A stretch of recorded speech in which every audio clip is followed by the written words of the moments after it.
So I came across a video by Mmiri Enwe Ilo. Like most of us should be aware or know who the guy is. He's a dibia, a renowned one, a popular one. So he made this a reaction video on the kind of a respond or a reaction video to what Paul Chigbo, said to him. He made an earlier video, talking about how it's essential that as an Igbo man, before you leave the country, you should first of all go and inform your ndichi, inform your fathers, because our people have this saying now, when you tell your father where you're going, your father will tell you what to say when you get there. So there is this kind of expression that he has, that looking at slavery and the rest of it, those people there took the Igbo deities, the Igbo gods, Alose, and went over there with their own form of religion or their own form of belief. Now, some of these ancestors actually died there and they've become an ancestor there. So it's essential that before you leave the country, as a woman, as a man, if you're going to go and hustle yourself for greener pastures over there, it's essential you actually inform your ancestors where you're going to. Now, to us now, this means that when you've told your ancestors where you're going to, it's now their job to, ease some sort of suffering for you when you get there, by informing your ancestors who are over there that their child is coming and they should look out for their child and the rest of it. So Mmiri Enwe Ilo made that video, and Paul Chigbo kind of reacted to the video because he said something there that if you go with the Bible, you're going to suffer and you're going to come back to Nigeria empty-handed. So this now made Paul Chigbo to actually give a reaction video, and in so doing also said a lot of things about tradition, and Mmiri Enwe Ilo now countered his reaction, or countered the video with giving his own part of the story. So I'm here to kind of let's hear from the both sides, and I also give my own opinion on every single thing that they said. The ones I agree with, I'm going to then the one I don't agree with, I'm also going to say it here, because anyways, let's see what this video is all about. It's going to be a long one, so please strap on and let's enlighten ourselves. Now, if you're a returning subscriber, I want to thank you very much, and if you're new to this channel, please subscribe, comment, and drop a video recommendation. And don't forget to talk about Igbo spirituality and cosmology. We teach people and tell people what our ancestors practiced. We give a different interpretation, a different narrative, distant from what the Europeans or Christianity or the Western world had talked about or said about our spirituality, cosmology, and culture. So let's just get into the video and let's learn a thing or two. Please watch the video now. When the white people came to Igbo land, Kankowa Makanasi na Ebo onye bi ka ọ na-awachi. Mgbe ndị ọcha ji wee bịa n'ala Igbo.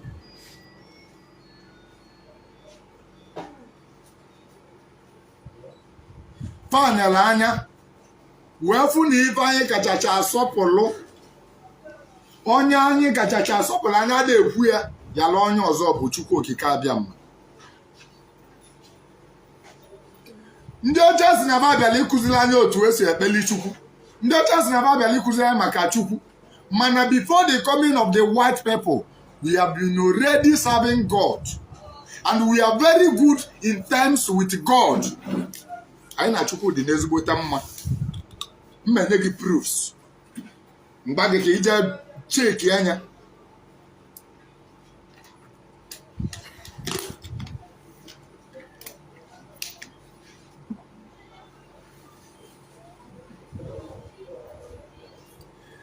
Our history.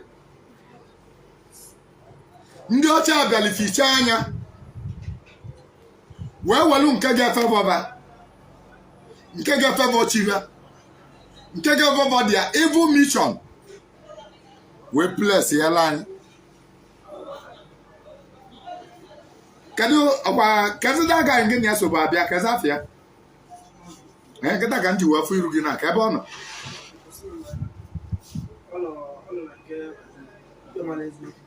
Okay, good.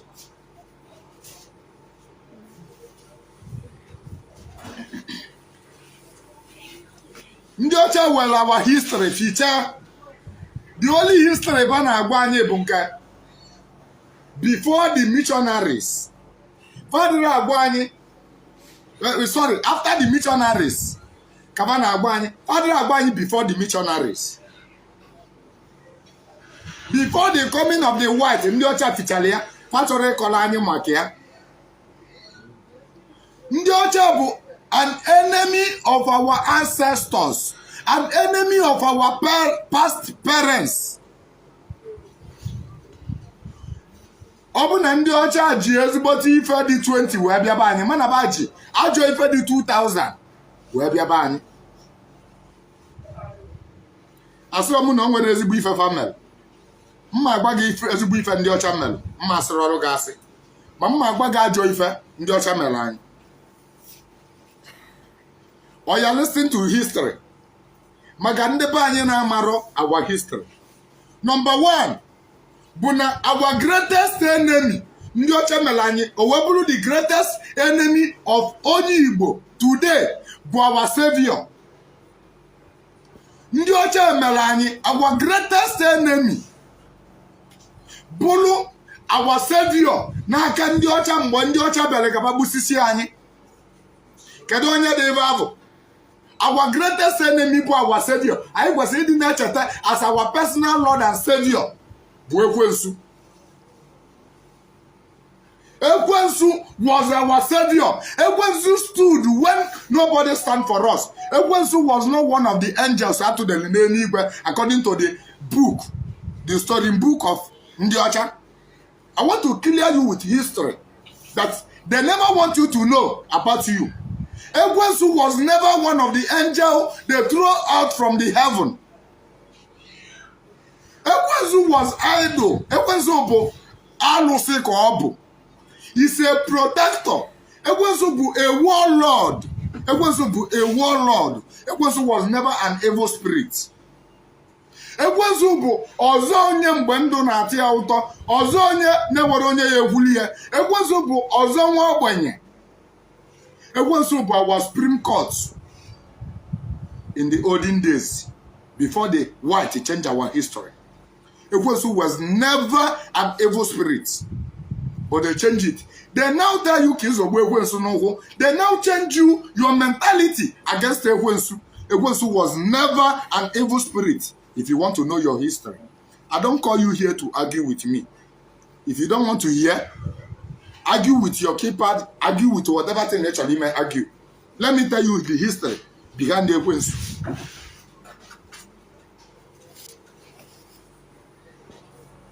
The first coming of the white people in Africa, let me talk about the Igbos. The first coming of the white people in Igbo land, they did not come with peace. They did not come with the Bible. They did not come with the chaplet. They did not come with the word of God. They came with war. Ndị ọcha bịara n'ụsọ anyị ọgụ for 30 good years. They delete it from history. They did not write it. They did not say it to anybody. We did not know about this. And you, even though I'm telling you now, you will never believe it. But go deeper. Go deeper to the history of Igbos. You will hear. Ndị ọcha nọsara anyị ọgụ for 30 good years. 30 years. As long as 3 years. As in a war between the Biafra and the Nigeria lasted for 3 years. Now we are talking about 30 good years. 30 years. But that 30 years, the war was on our favor. The war favored us because we used the power in ancient Igbo land to fight them.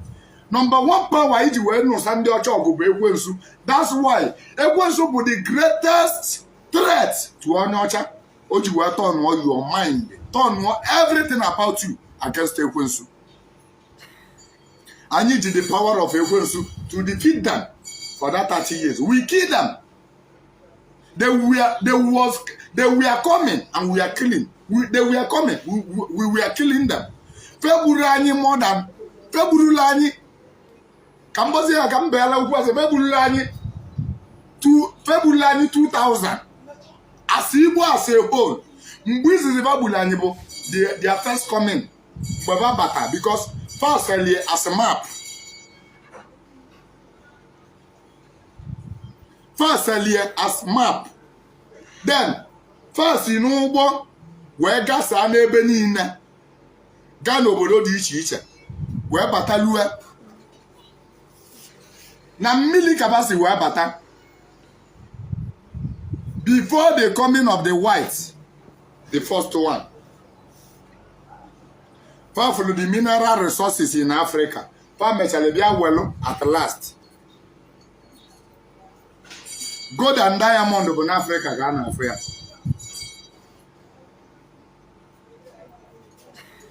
Oil. So many things imiti golunando Ghana. And I bargain on Africa, just a weapon. But Africa, Ghana, Africa. And they all worth millions of dollars in the outside country. Mbovaji wefo nyabi ife. Maka na onye ocha di anyuhu, an average white man bụ anyuhu ka eji malia kendewa. Kewalo 45,000 never. Kasika. An average white man, or white woman, ba anyuhu ka eji we malova. Ndị ocha di anyuhu di igi oke. This is history that they will never tell you in the church. They will never teach you in the school. Because those are the protector of the white man's interests. And they did not give us any opportunity of saying this. That's why they did not in everything about tradition. Fachoro Imie approve. Traditional marriage is not approved. Traditional custom and custom is not approved. The only thing Pamela approved about kingship, Chigbo, of which I'm coming to there because this is our brother Paul Chigbo. Please wait for me. I will answer you every bit and everything you said on that your video. I will play I will play that your video and answer you one after the other.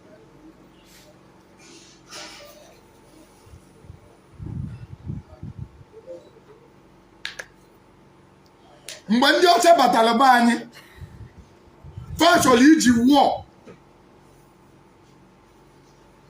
They wage war against Igbos. Ndị nyere ndị ọcha tough time in the history bụ Igbos, Bini people and the Ethiopians. All of them even nolo ndị okenye ka ọlụmụ nyere a very big tough time in the whole Africa. Ndị ọzọ nyere tough time o ma webulu Igbo bụ the toughest place na gawaji were by the wisest man on the planet.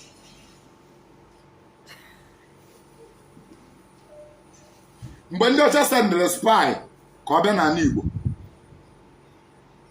ọ bụ mgbe ahụ ga ebido wee gbawaba mgbada anụ ụmụazị na-atụ ọrụ kịta a na-akpọba mgbe ba send spy ebe ahụ bịara wee nene o nwere something o discover from us o ji wee jee gwa ndị ahụ sịba this people is very wise.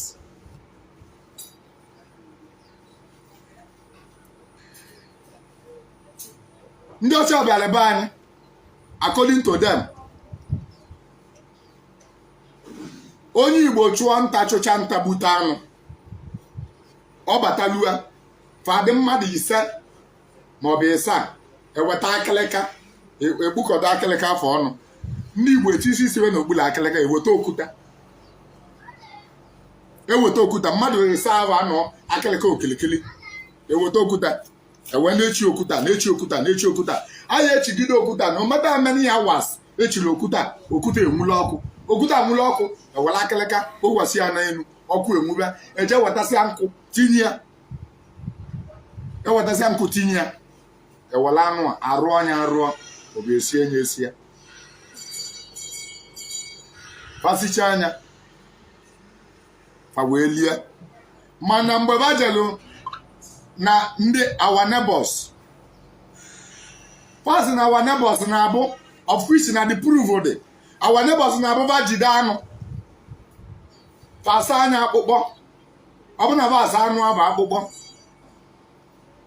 fe wepụta dị anụ debe na anwụ acha dị anwụ chasịa dị anụ fe bido Libya. Ama m na ya ama ndị na-ekwu ya. Ọnya bụ ofu anụ aba na-akpọ kilichi. Ya mana kilichi the original making of kilichi na ada amị.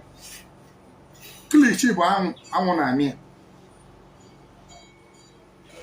Ndị ọcha jigoro ya wee wee anyị nọmba 1 ebe ọ bụ na anyị ji nwa aka anyị eme ọkụ na-esi ife anyị na-esi ife anyị na-eli esi wee na-eli.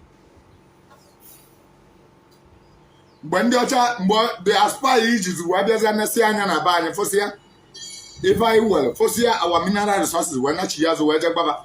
They now came with boats faji ụgbọ wee bịa wee lesa na mmiri wee bataluo n'ala Igbo. Fa bụ egbe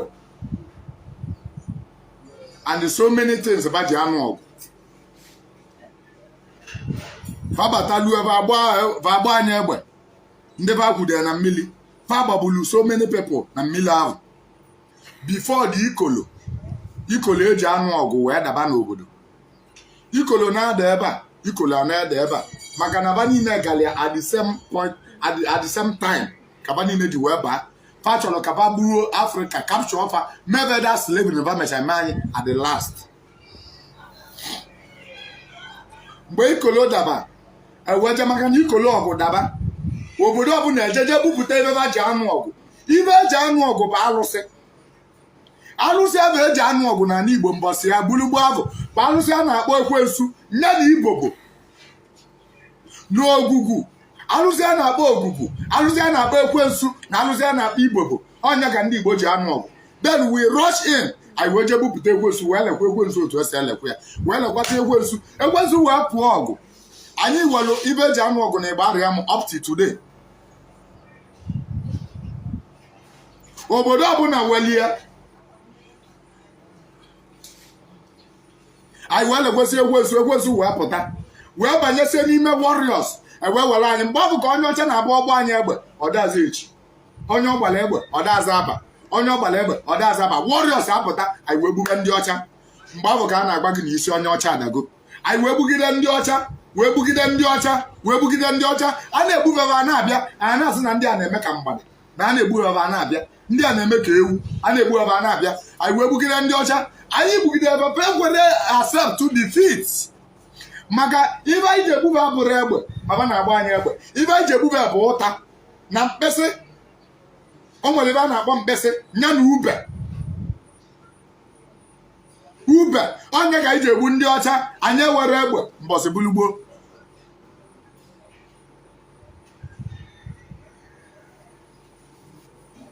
Anyị wee gbugide ndị ọcha wee nụọ ọgụ a for 30 good years. Ọ bụrụ na ọ ga-ekwe gị mme ọ bụrụ na ị na-alụọ jee jụọ the eldest man in your family ma ọ bụ na ọ ka agba gị eziokwu si kedu ebe onye isi onye ọcha dị na be unu kedu ebe ọ dị. Maka na mbọsị bulugbo bụ egbusiri ndị ọcha a na-ekobe isi onye ọcha na uko abatara egbupụta isi onye ọcha enye ya n'ala. O mee 12 days eji wee nye ewepụta ya were mmiri sachacha anya were ya na-aṅụ mmiri ewere isi onye ọcha na-aṅụ mmiri. Ndị mere odogwu mgbe ọ bụchi isi onye ọcha eli nri were isi onye ọcha na-aṅụ mmanya. Yes, anyị ji okpokolo isi onye ọcha aṅụ mmiri. Jee jụọ ese ka agba gị ka o si wee mee isi onye ọcha. O nwere ndị ji isi onye ọcha naanị ebe nkọtasị isi be nye ya naanị. O mee 12 days aja gbapụta ya sachacha anya walịcha ụbụrụ ya pọpụtasị everything eweli ya naanị isi onye ọcha. Ọ dị na obodo niile bụ ana Igbo. Ọ dị na obodo niile bụ for the fact na onye Igbo ka ị bụ ọ dị na bunu. Ndị nna nna anyị nwa wee gbuo ndị ọcha ibe na-egbu ijiji wee gbugide ndị ọcha gbugide ndị ọcha gbugide ndị ọcha. Ndị ọcha wee na retreat after 30 years. Ndị ọcha wee na retreat. Ife o nwere ndị ọcha ịnachigheta azụ bụ 15 years. After 15 years ndị ọcha wee nachigheta azụ. Mgbe ba jizi wee nachigheta azụ o nwere oyibo ofu onye n'ime ba solo ka ba nọọla anyị round table. Ndị ọcha nọọla anyị round table wee lobe ibe ba ga-eme anyị maka number 1 bụ na anyị egbugo ndị bebe and they will retaliate Naba ga-abọ if I meleve. Don't worry about what say. They bring out more soldiers to fight us. Ndị bebe wee kpọba sị ma na ndị a unu na-eje bụ unu na-eje no committing suicide they couldn't nature. Anybody that want to commit suicide should go to Igbo land to fight. Once you reach there, you must not come back alive. They will kill you. The people who succeed, they now stop their warriors. They sat on a table. They started making plans against Africa. There is one language that they speak. Before you defeat Africa, first of all, take away their spirituality. That is number one thing. Before you can defeat Africa, first of all, take away their spirituality. That is number one thing on your child use against us. Obonyako Omenaani can anulon the ocho governor saline impossible. It cannot today, Nanolon the ocho, Fano saline impossible.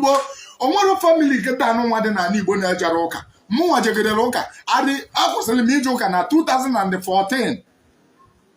2014, the Kamunga boy make one color was the Lijaoka.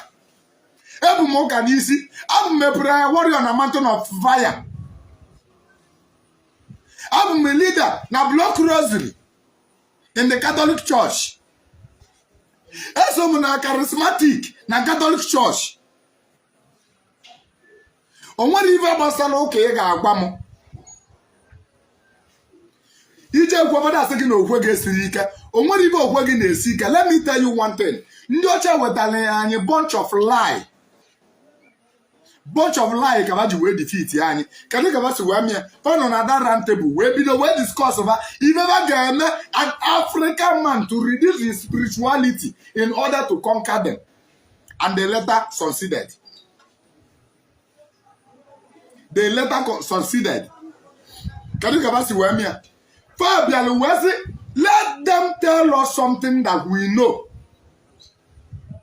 From there, they shift our mindset from something that we don't know. Can you use the value we be there? No child be the by Ebalanya Makachuku. Wasn't about Abai Makachuku. Makananya, Fanalanya, Obunaani na Sopuluchuku Riana. No ni boge mi doge buzo tietuku. Only boja gojo ye buzo tietuku. Only boge bela halosia on a bella, oge buzo okuechuku. Only boge me bobu no gana, oge buzo okue. So first of all, people have this saying Onyeju Obubu or Kwelo Udo.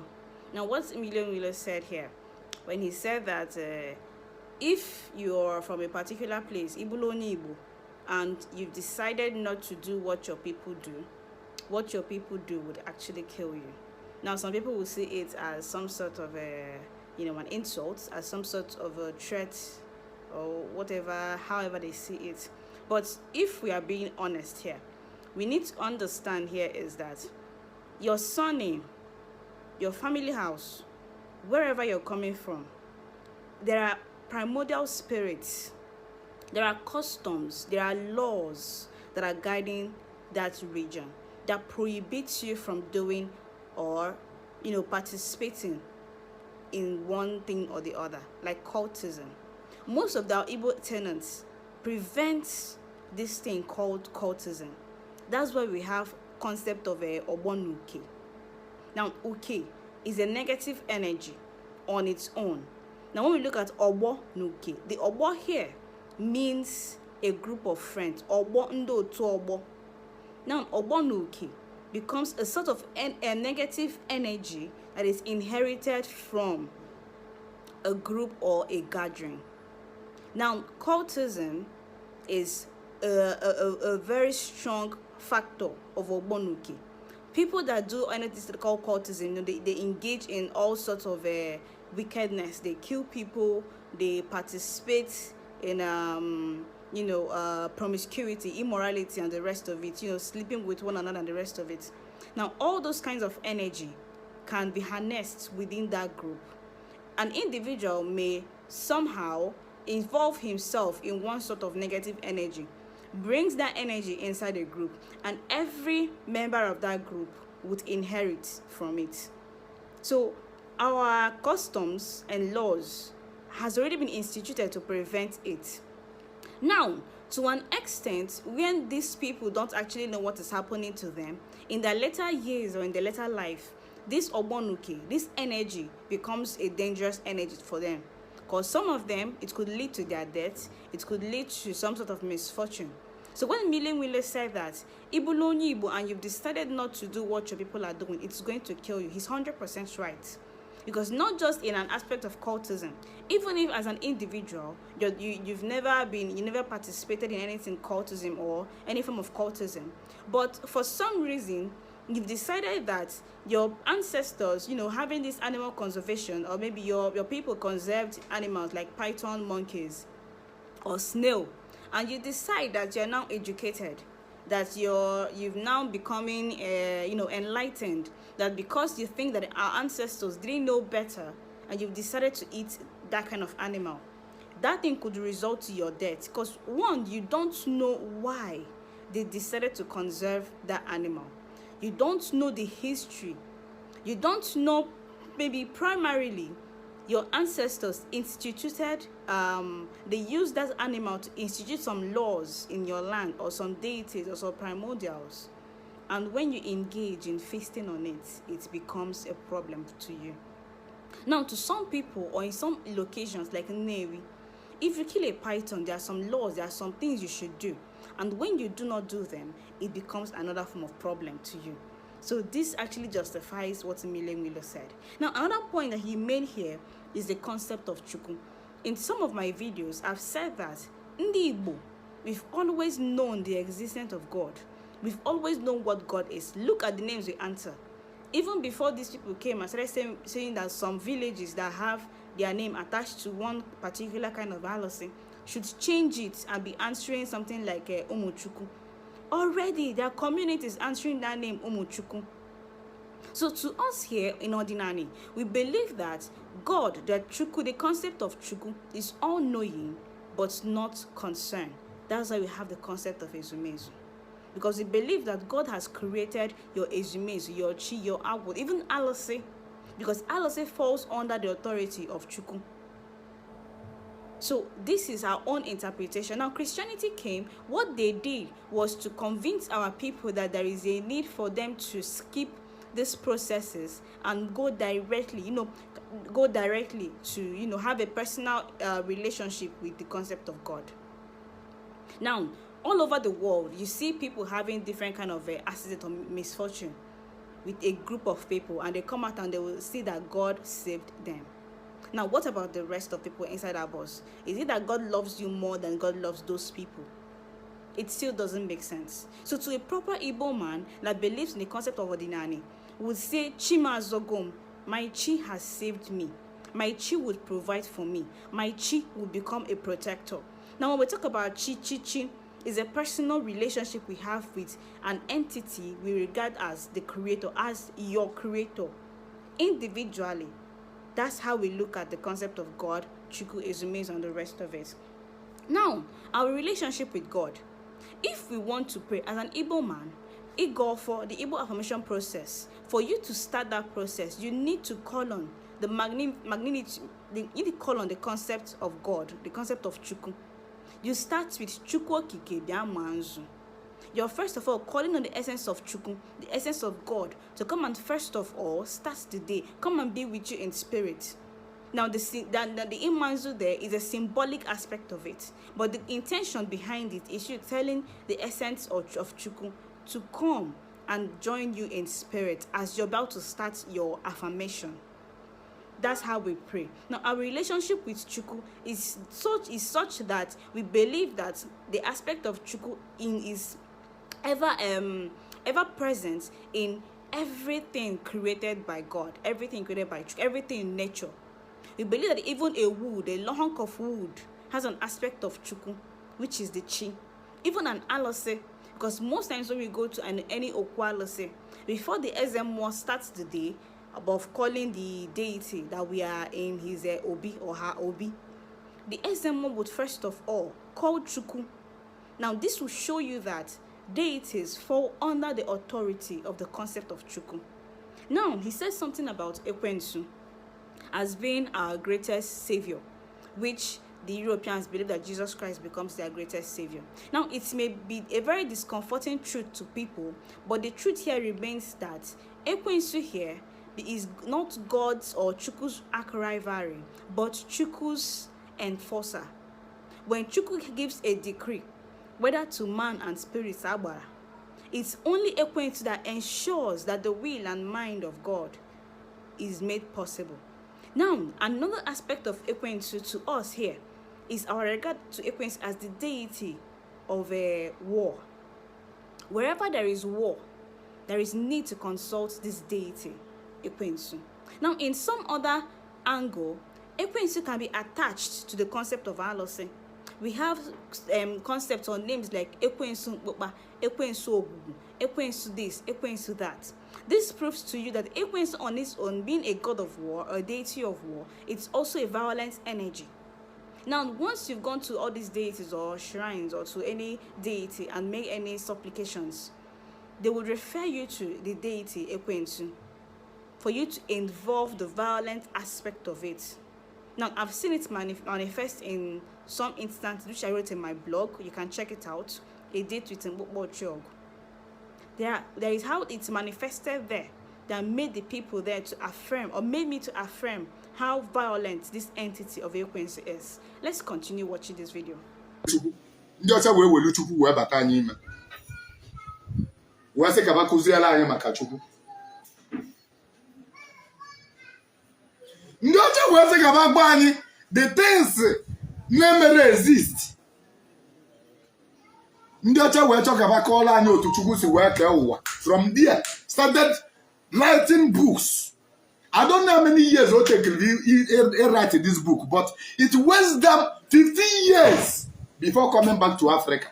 I don't know if they used that 15 years to write this book. They started bringing knowledges.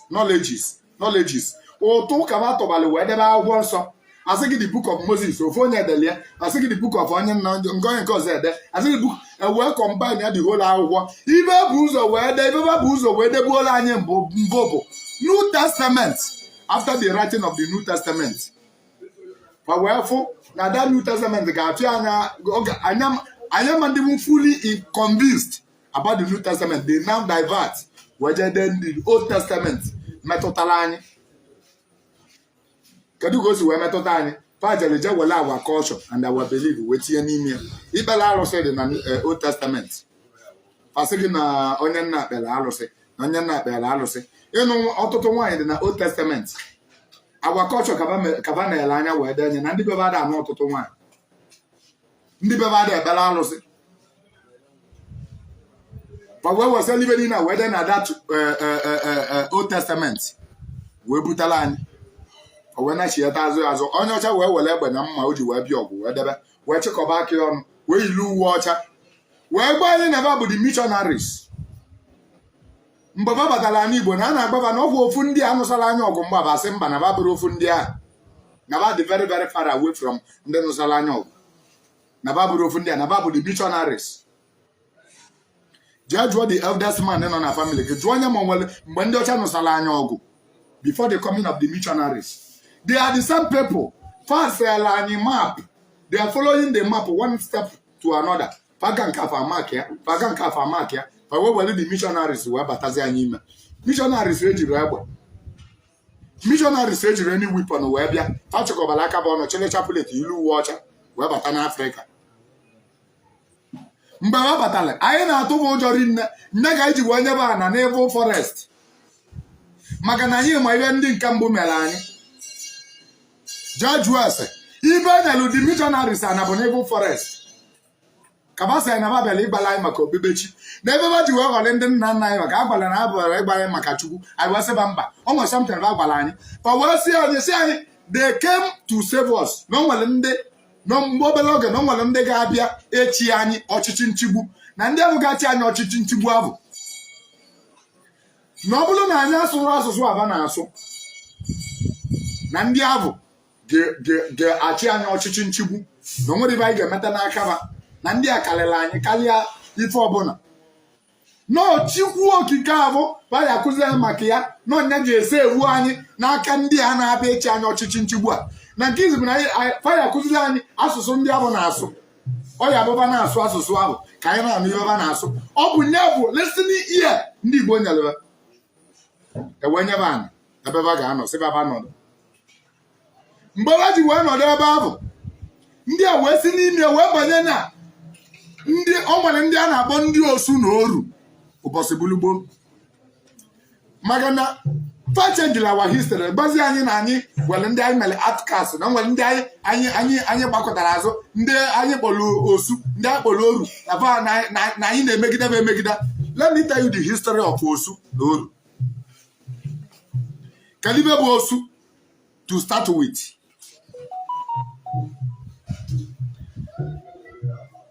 O nwere somebody ịma na mbọsị bulugbo bụ igbuo mmadụ iwere isi gị kwụọ ụgwọ ya. Igbu renụ mmadụ na-abụrụ n'ahịa olesi ma akala ahịa ọ bụ na ahịa ka akala elu igbo mmadụ na obodo na-anụsị ụlọ ahịa fine mana ọ bụrụ na imegede wee gbuo mmadụ n'ala Igbo ụbọchị bulugbo na-ewere na-abụrụ na ahịa ka akala ọzọkwa ya bụrụ na onye bụ na o mere gị ibe nwe na-emere eme nwere ibe mmadụ ga-emenwu gị igbu onye olesi ma enyi ya ijeje tinye ya n'aka alụsị cheki ọ bụ na aka onye bụ kwụ ọtọ ọma mgbu ya ma ọ bụ na aka ya kwụrụ ọtọ alụsị ejiri aka ya gbuo onye ijiri aka gị gbuo mmadụ ịma na ị ga-eji isi gị wee kwụọ ụgwọ ya. So ndị osu bụkarị ndị na-eme odogwu kedu ibe bụ odogwu otu ọ na-abụwa ngị na mmadụ nụba ọkụ kịta na uje kpọọ wipon ịgwọ wipon ọ bụrụ maka iji ịmanye onye abụ n'afọ onye abụ anwụọ ọ bụ na onye abụ nwa ibe onye odogwu a ga-eme maka ọ magolo ibe na-esi ya dị tin na-esi ya bụ death penalty by hanging a ga-akwụ gị ụdọ ka ị ga-akwụ. So mgbe onye a na-eme odogwu nere anya ọ bụ na obodo ga-akwụ ya ụdọ ibe ọ ga-eme bụ osi n'obodo ya gbapụ ọsọ osi n'obodo ya agbapụ ọsọ oji obodo a na-amarị ya o nwere ike ịga ije ibe dị ka ebe 4 months maka mgbe ahụ enwere any means of transportation sọsọ only boat ụgbọ ka eji aga oge eji ụkwụ ya wee gaa ije for 4 good months wee chọwa obodo a na-amarị ọ ga-eje olu n'obodo ahụ a na-amarị ya ọ batalu ebe ahụ o mewe ezigbo mmadụ ndị obodo ahụ anabata ya o jeje n'obodo ahụ jee nọdụ olu n'obodo ahụ naturalize ya ọma nnawụzi obodo ya ọzọ. Nọmba 1 bụ na obodo ya tere ezigbo aka. Nọmba 2 bụ na olu ree n'obodo ya na a ga-egbu ya o jewezi obodo ahụ na mara oluzi ebe ọ naturalize ya o nwere ike ọnụ gada ndị obodo ahụ onwe onye ọ na-enyere aka na-alụchala ya ugwu onye gada onye enye ya maka mgbe ahụ adịrị ewe a na-ewe onye asị ya lụọ ụlọ ebe ọ lụọ ụlọ da place mgbe ahụ ọ bịaziri lụọ ụlọ ebe ahụ ọnụ gada ọchụta ofu ọnya ọchụtakwa ọdị ka ọ dị ya maka na onye ị na-amara obodo o si ama nwa gị mbọsị bulugbo so ọchọtazi ọdị ka ọ dị ndị kpọpụtakwala ụdị ọsọ anatakwala eze anyị otu a ọjọọ nụọ nwa ya ọnụta nwa ya nye na nwa ya bụ ebili mgbe nye na nwa ya bụ ji wee bili ọmụba nwa mgbe na ọ na-amụ nwaanyị because of shame and the ọkọbalị his evil deed to the village ọ gbapụtara ọsọ ọmangwa nwunye the village and ọmangwa ya his children ọmangwa ya ụmụ ya ọmangwa ya nwunye ya o nwere anybody ọ ga-agwa ya sọsọ ya ga-egbu ya n'obi and ọ na-alụ obodo aja na-akụgbu onye mana because of na ọ naghị eze anyị ọ ga-adị safe n'ọja na aja na-abụrụ aja na be nne ya oluzi ebe ahụ ọmụba ụmụazị ebe ọ na-amụ ebe ahụ ewere obodo maka nye nwa na onwe ya ewere obodo na ọ bụrụ onye obodo ahụ ibe ga-emezi bụzi na ọ ga mgbe nwoke anụnwa megide wee nwụọ ụmụazị etiresiri ozi obodo ya ụmụazị aja ka je solu ndị obodo ahụ amụ na abịa n'ime ya jee mebe basị aba pụọ na ba bụ osu asị baba pụọ na ba bụ osu ị na-anụ ya na onye ka o ji wee bụrụ na ịnụ onye nwa osu ibe na-eso nna ya ibe na-eso generation bụ esowe gị maka na nna ya kpara alụ na alụ ahụ na-eso nna ya ga na-eso. Another interesting point that he made here is the concept of Osu. Now, there is so many misconceptions about what Osu is. I even think that as a researcher, I've not even scratched the surface of Osu. But then he said here that as Osu here, that, it's not that we kill them or we dedicate them or all those things, the normal gist that they tell you about Osu. But let's start from trying to understand that while a person becomes an Osu, now, against what these people think, or many people think Osu is, they will tell you that these people are people that were dedicated to a deity. No, being an Osu is something you do out of your own free will. It's not something they force you into. That's one aspect of it. Now, some people here could be because of they are being maltreated. The environment is being hostile to them. Now, there is a need for them to go into a deity and seek for refuge. Now, they go into a deity and they dedicate themselves to that deity as Osu. Now, these people regarded as Osu, in actual sense, are Omualosin. The deity there becomes their protector, their provider. Now, the people they regard as freeborn are people that fear this set of people called Osu, because of the retribution that they would get from the deity if they mistakenly, touch them or property that, belongs to them. Because if abo unwalose alose now that fear could lead people to, give a lot of instances or say whatever they want to say about what an Osu is. Now, another thing about Osu, or another reason why somebody could become Osu, is because somebody that goes into exile, maybe the person committed murder. Then, because in our cosmology or spirituality, we value human life. So once you do something, a crime as hideous as murder, that will be held to pay. Not that will kill you, but the possibility that will also dedicate you to that deity is there. So sometimes they run out of that village and go to another community to start, their own family there. Now, once that happens, that person becomes an Osu. Now, to another aspect of interpretation of why somebody can actually become an Osu is when a person, because maybe somebody in your father kills a person, because we believe the cost of restitution, you have to give back what you took. Now, the deity in my place now, according to the chief priest, said Edo, so you could bring your child and give to that deity as retribution or restitution for what you did.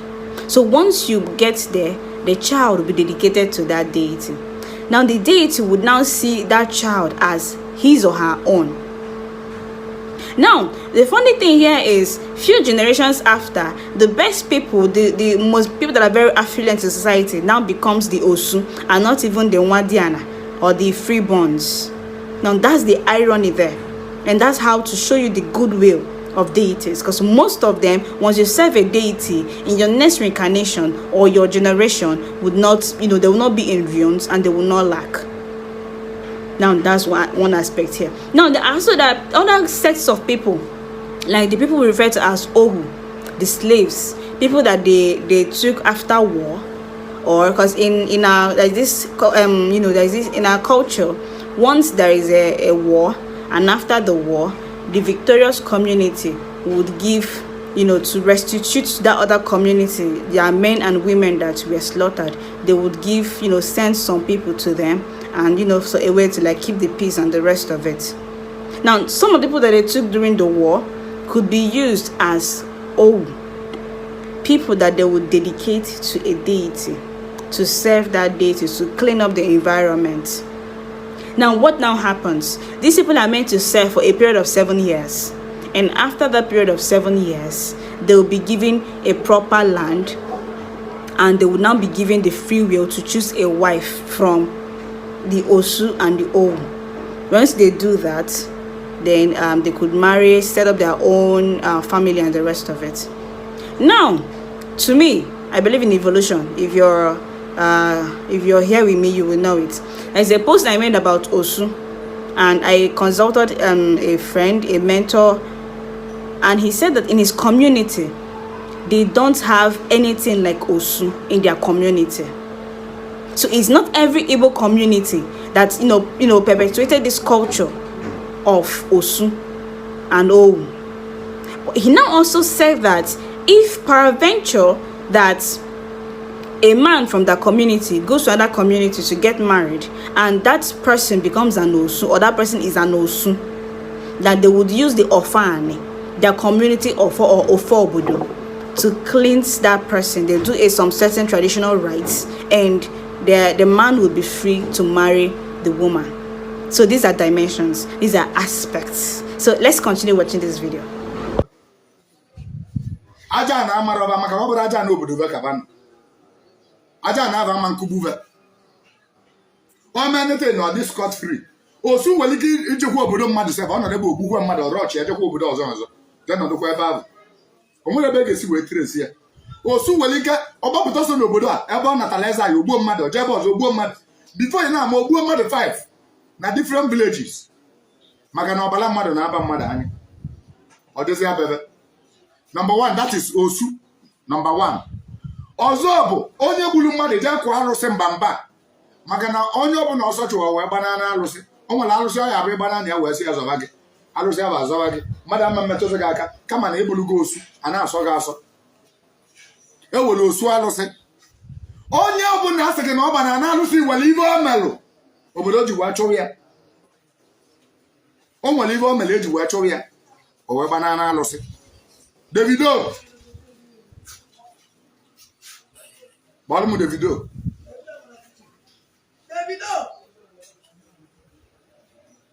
Le na bia bo rude. Oru bụ ndị anụtala n'ahịa. Ndị anụtala n'ahịa na gị n'obodo dị otu anụnwa na anụ ọgụ. Ma ọ bụ n'obodo dị otu a na mmadụ onye obodo anụnwa gburu onye obodo unu. Unu wee chọọ maka na a na-eji maka ewelike kịta ọbụna ada ndị obodo anụnwa bịara di ije dị na be anyị wee gbuo onye maọbụ emeghị ibe ike ọ nwụrụ o wee wewa aba n'obodo be ọnwa aba n'obodo be wee gbaa aba ewegwuo ndị obodo ahụ ga-ekwela anyị ọgụ baga agba na anyị na baga anụ ọgụ anyị kwadobe for war. So in order maka na anyị achọrọ war ebe anyị ji achọba bụ mgba biko ka anyị dozie bụ ka anyị ga-anyị esi wee dozi ewezi anyị na anyị akpọnye mmadụ 4 ọ ga-eji wee gbalị isi adaba.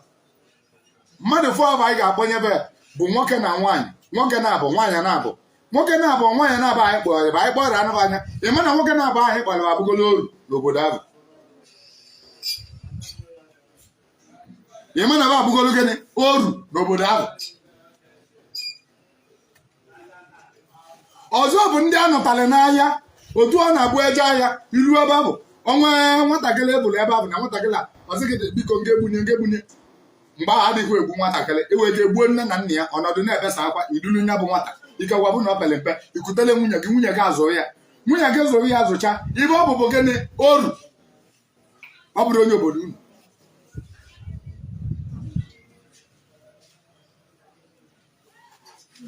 Oru ka ọ bụ nya bụ the history behind Oru na Osu.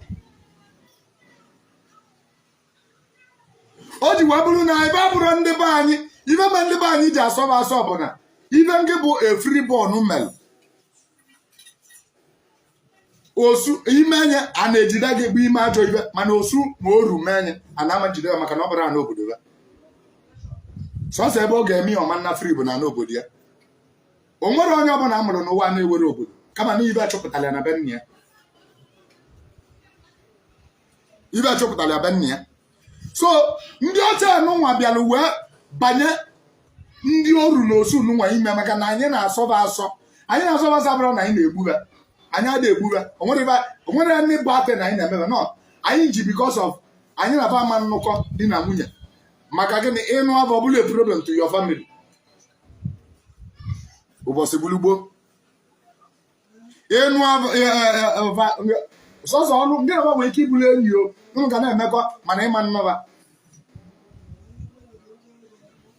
ndị anụnwa wee gbabasịba na mmadụ niile bụ ofu n'iru Chukwu na nwere ibe dị ka Oru na nwere ibe dị ka Osu na mana that language kaba chọrọ ime anyị kaba mma anyị Orube kaba dulu anyị n'ahịa otu anyị si eje eduta mmadụ ka anyị bụrụ Orube nya bụ slavery ba chọrọ ime anyị bụ ndị ọcha. That was their aim for wee lebaga n'ime ndị a wee yuzuo that Oru na Osu against us. mgbe ọ bụ asị gị na ndị be anyị na-ele mmadụ na ba na-eje akpụta ndị mmadụ onye ndị ọcha bụ ndị ọrụ n'osu ife na-eje akpọta ndị mmadụ when the slavery started ndị ọrụ n'osu a ga-abịrị wee kụzibe their language wee kụzibe ebe skuul o ji wee bụ na ọfa kachasị fa bụ lọya fa bụ ife niile a na-agụ n'akwụkwọ nye ka fa bụsị mebe baptizim chenji ebe maka na va dịrọ mma polisi va dịrọ mma kọtụma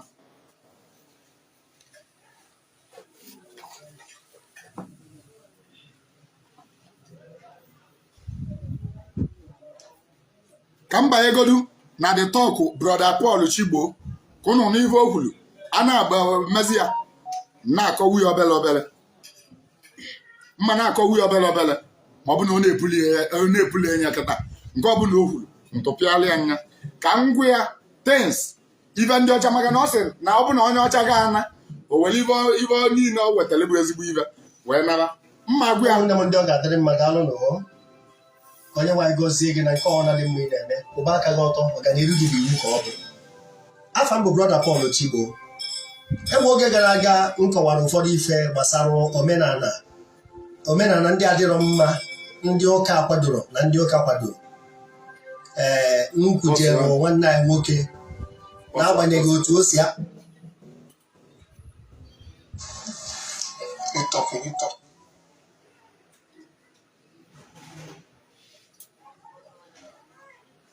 nọmba 1 bụ na omenala na-adịrọ mma bụ ọbịa ka ọ bụ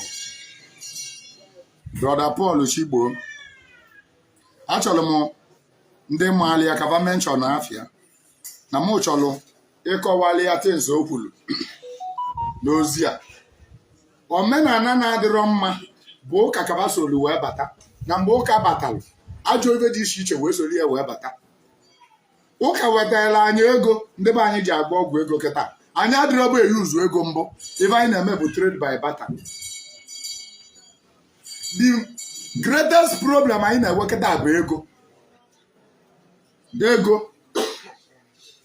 ife anyị na-eme mbụ bụ trade by barter. O nwere ibe dị ka ego ọ bụ maka ego ahụ ka ndị be anyị ji wee lebe nwanne ya ọ bụ maka ego ka mmadụ ji wee gbuo mmadụ ibi ya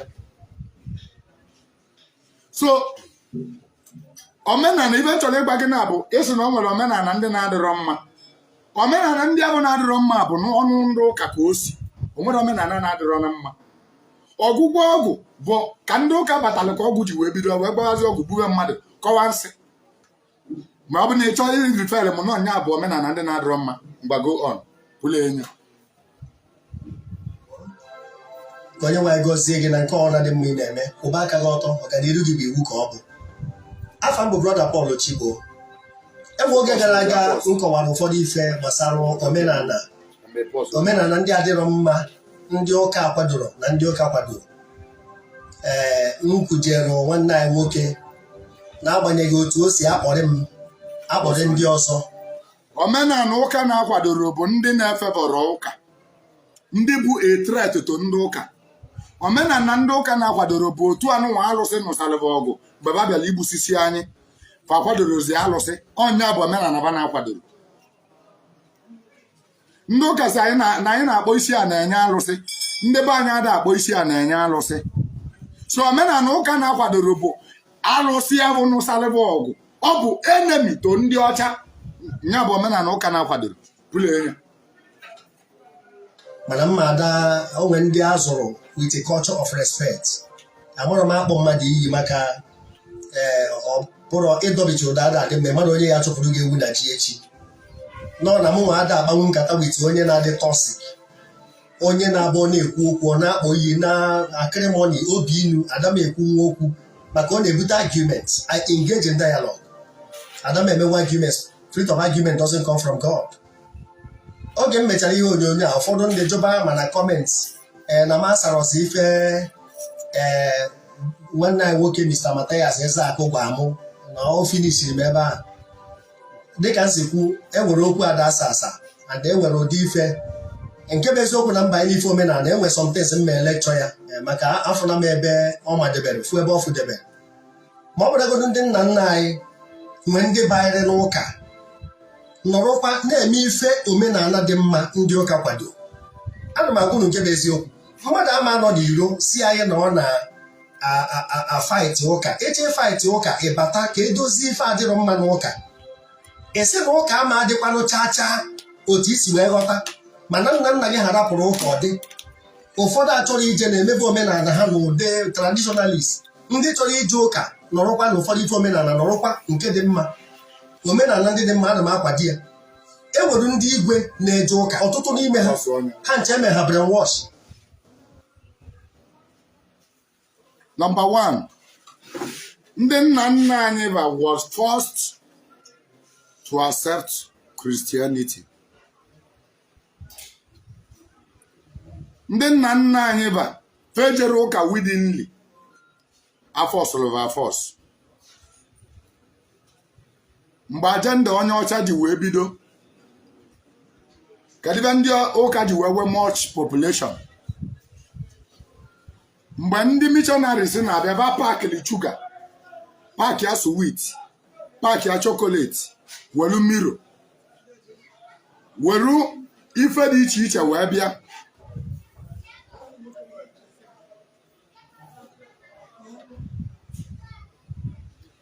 Ọ bụrụ na ị bịa ụka wee chọọ ịna onye ọcha enye gị sugar, sị gị nga alacha n'ebe a, nga alacha ya n'ime ụlọ ụka.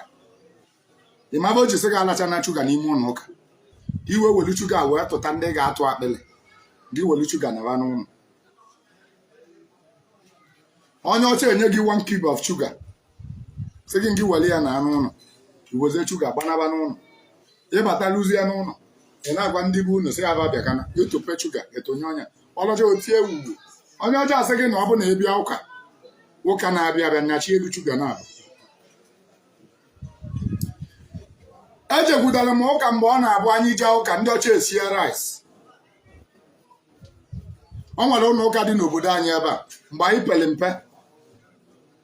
Ibe njeje ụka mgbe ahụ bụ ka nje elie rice ndị ọcha na-esi. Ịma ndị na-ekele rice ya newcomers. Ọ bụrụ na ime confirmation ịma na ịgafego olili rice, na a ga-ejide gị ime baptizim, ime baptizim ọkwa ịnata olili wee mee confirmation. Imeze confirmation ịma na itobego olili rice, ịma na fe ejidego gị na akpọdogo gị ntu. So mgbe anyị pere mpe anyị na-eje ụka ka ebunye anyị rice, otu a ka ndị ọcha si eme mgbe ahụ. Ọzọ bụ na ndị ọcha bịalụ mebe skuulu va tinye in the missionary way na ọ bụrụ na ịdịrị aja ụka na ịma ngwa akwụkwọ, and ọ bụrụ na ị na-agụ akwụkwọ ị na-amụta sobele dịka ndị be anyị si akọwa ya mgbe ahụ, si na ndị ọcha na-asụ sobele na ọ bụ na ịchọ ka ị nụwa sobele ba gwara anyị mgbe ahụ na ndị ọbụ ga-abịa bịa chebe anyị mgbe ahụ ga na-asụ sobele na ọ bụ na anyị anụrọ sobele ba na-asụ na ba ga-eji wee meli anyị. Ndị be anyị wee nuna wee gụwa akwụkwọ. Before i register aba gị n'ụlọ akwụkwọ, ị ga-eweli baptismal name. Without baptismal name, ị ma register aba gị, send ya back to missionary, to church. Ijegodi na church je mee baptism. Imecha baptism, i wee use baptismal name gị. Ndị ọcha change our identity, everything about us. They want to change it. They change the way of everything about us. Iwe banye na school, iwe go akwụkwọ. Mgbe iji wee gụọ akwụkwọ, ịgụsị akwụkwọ ị na-alụzi ya n'ụlọ. Ị na-asụzi ndị bụ unu sobele, ịsụbazi sobele. Come, go, netio! Eji ike be anyị na-asụ sobele, eji ike be anyị na-asụzi oyibo. Onye ọbụla akpa nwa ya ka n'isi, mgbajiri nukwu nje sụba sobele. Tupu ndị ọcha abịa be anyị na-agụ ọnụọgụ, anyị mara ọnụọgụ. Anyị were ovu, ịbụa, ịtọ, ịnọ, ise, isii, asaa, ịsatọ, iteghete, iri na ovu, iri na ịbụa, iri na ịtọ, iri ili na ịnọ, ili na ise, ili na isii, ili na ịsaa, ili na asatọ, ili na iteghete ọgụ. Anyị wesịrị ya, anyị na-agụ ya mgbe ahụ.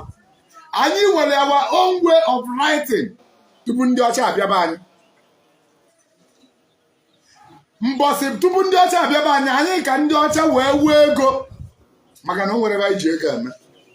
Onye bụ na mgbe eji wee wepụta naira na naira ka dọla. Jee jụọ your grandfather. Mgbe ewepụtara naira beat the dollar, ndị ọcha na-abịa Naijiria ọrụ oyibo. Otu anyị na-agbago obodo oyibo kịta. Mgbe bụ onye Naijiria adịghị eme travel. N'ime travel bụ ije ebe anyị ije gụcha akwụkwọ ịnachi ede azụ n'obodo nna gị.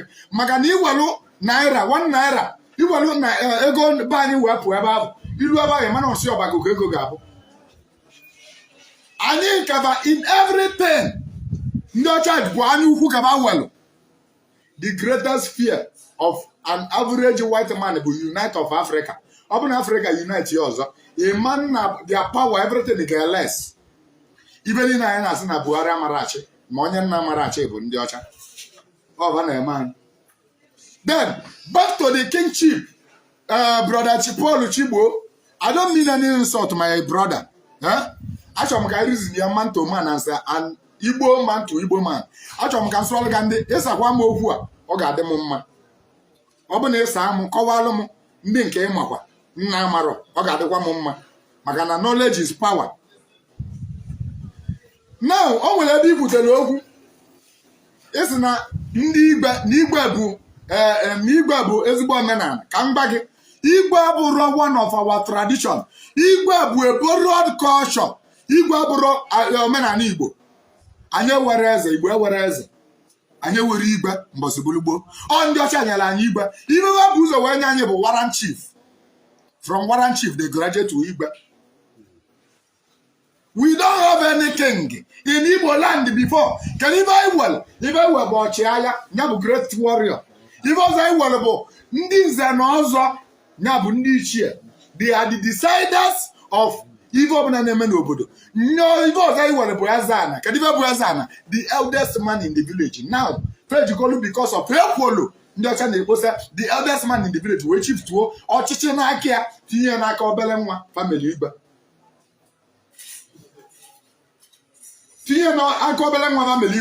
Now, they made us to believe that king chief does not rotate. And a king chief, now on one family, they never obedient to them. King chief, now on one family, they obedient to ndị ọcha. Onye bụchazi ya king, nwe ya bụrụ, asị na onye bụrụ king, oluto parents.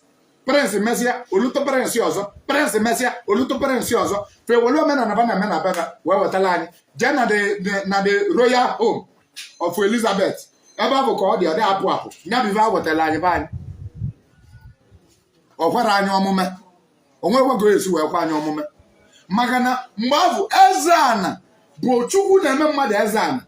Kedu ebe Ezana? The eldest man in the village. Ịbụrụ anụ eldest man ime na Ezana elutugo gị. Abịa bụ ego ndụ na ọbụla Ezana. Nke ga-achịgide Ezana ya bụ ịnwụọ olutu onye ọzọ. Ọ bụrụ ba ya appointee. Adịghị eme appointee. Ọ bụrụ by merit. Ana m amụ ụfọdụ amụsị na alụsị na ama mmadụ igwe. Alụsị be anyị ada ama mmadụ igwe. O nwere alụsị mara mmadụ igwe. Ibe anyị na-ewe mgbe abụ bụ great warrior by merit. Kebe bụ great warrior. Ọ bụ na obodo na-abịa ọgụ. Ọnwa onye standili wee gbuo mmadụ gbusisi obodo a gbute isi mmadụ rinne. Igbota isi mmadụ eche gị great warrior. Isi mmadụ nọ na igbutere mbọsị ijele ahịa ka eji wee mee gị great warrior. A warlord. Anyị ọzọ ruo onye mere ihe onye ahụ take over. That is one thing about Igbos. Onye mere ihe so okorobịa niile na-azụ ya. Onye mere o ji wee bụrụ aka ọgwụ ụmụ okorobịa apụta ọgwụ. Ọ bụ the title a na-enyebe obi ume faji anụ ọgụ. Anyị ka ọgwụ okorobịa ebe ọ bụ na onye nọ nata ọbịa stand ọgụ. Ọzọba great warrior. Ọzọba ọchịagha. Odogwu ka ndị side anyị na-akpụ ya. Ọzọba odogwu. Onye na-eme odogwu. Mbọsị gboo.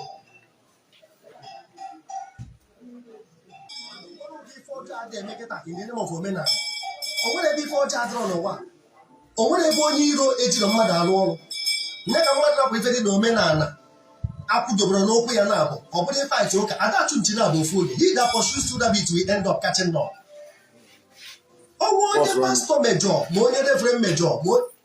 Brother Paul Chigbo, o nwere ofu ihe m chọrọ ịgwa gị. Omenala ada achụ ụka. Omenala ada achụ ụka. The last time I checked, ndị Igbo bụ the one of the people na-anabata ndị ọbịa rie nne bụ ndị Igbo. Omenala achụrụ ụka for once. Kama na ụka batasị na omenala ama ndezi. Kwuo boy a spade. Ụka batala n'Igbo kwuo na omenala ama ndezi. Ụka bata fight ebe alụsị. Ụka bata fight ebe ndị mmadụ. Ụka gburu anyị maka na anyị gwere ekpelu chive. Ọ bụ na ikwere aja ụka mgbe ahụ. Ọnwa ndị akpọrọ ọkụ na ndụ. Ọnwa ndị egbupụrụ isi, ọnwa ndị asụrụ mma. Ọ bụ ndị elele na slavery. Abatabeghị eme gị by force bupụ alụsị dị na be nna gị. Onye ochie ebuli ya na-abịa. Onye ochie bugosiri ekwensu dị na be anyị na-abịa. Bugosi amadi ọha dị na be anyị na-abịa. Bugosi ogugu dị na be anyị na-abịa. Onye ochie asị gị na arụsị ebu ibe dị njọ. Kedu ife melụ na ndị ọcha alụsị niile ba butelụ parịkọbalị ndị time na ọ nwere nke gbagbara ọkụ. Fabulu all of them na-abịa. Why? Kedu reason? How do we bulu all of them na-abịa instead of egbu ya ọkụ? Pule False prophet bụ wayo. Onye ahụ eje ya na ya na-abịa esetọgbọ. Ọ bụrụ ihe na-ekwu okwu anyhow. Wise people think before they talk. Mana onye aghọtara na-ebu ụzọ kwucha wee bịa chebe echiche. Okwu pụrụ n'ọnụ dị ka bullet pụrụ egbe. Don't talk anyhow. Ọ pụrụ ana you cannot retrieve it until o ruo ebe ọ na-eje. Ọ bụrụ na onye na-akparị onye ọbụla ịfụrụ na-akpụ ọ bụrụ ka esi eme. Onye na-akpụ dị ihe emechazi ekweta na omenala gị ọgụ na mgbaka ya eji eme. Ife eji ịfụnanya eme amaka. Ife ndị achọkwa ime nke a maka ndị na-asị na m asali okwu abịara m ka nsaba okwu abịara m ka mụ na ya na-agbakwube na mụnwa ma ebe m na-akụzi nkụzi nke m. Kama ọ bụrụ na ụfọdụ ndị be anyị si ọnwụ na ụka amadị ka m gwakwa ụlọ unu ya akpa n'isi maka anyị akpụ isi akpụ afọ ọnụ ruo ebe niile a na-akpụ akpụ ụlọ si na ụka amadị Baịbụl na unu na-agba mgbata amụọ ma ọkụ ekwensu nọkwa n'ime ya ka a na-afaịtị Jizọs nọ na Baịbụl anyị afaịtị kwa ekwensu bikọs ekwensu ahụ a na-ekwu ekwensu sevụl anyị esevu ka ị na-afaịt against ekwensu sevụl anyị esevu ka ị na-afaịt against. Ekwensu was never an evil spirit. Ịnọdụ na-akpọ ekwensu n'ọnụ ị na-eme a very big mistake. Ndị ọcha tọnụ the history upside down. Ekwensu fight for us. As a matter of fact, ekwensu dị n'obodo niile dị n'ala Igbo. Ụbọchị gboo o nwere obodo ka mente mili aka dị now. So ekwensu was never an evil spirit. Ekwensu abụrụ other spirit a sị gị na God told them n'eluigwe. That is not ekwensu. O nwere anything like that. Ebe anyị na-eme na ebe ha na-eje okpukperechi abụrụ omenala Igbo anyị eje chọtacha ha ncha niile. E nwere Igbo Jews ọ bụrụ na amarọ ndị Igbo kweta na Jewish religion. E nwere Igbo Muslim ndị kweta na Mohammedanism. E nwere Igbo cultism bụkwa okpukperechi ọ bụrụ na amarọ. E nwere ndị Igbo kweta na Hinduism. Ife niile na-abụ ụka na ụdị dị iche iche. E nwere ndị Igbo nọ na Zoroastrianism.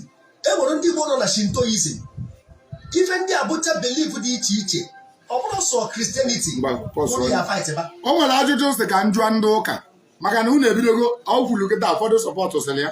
Enwere Igbo Muslim, enwere Igbo Hindus, enwere Igbo Shintoism maọbụ cultism maọbụ nke nwa kpọrọ Islam.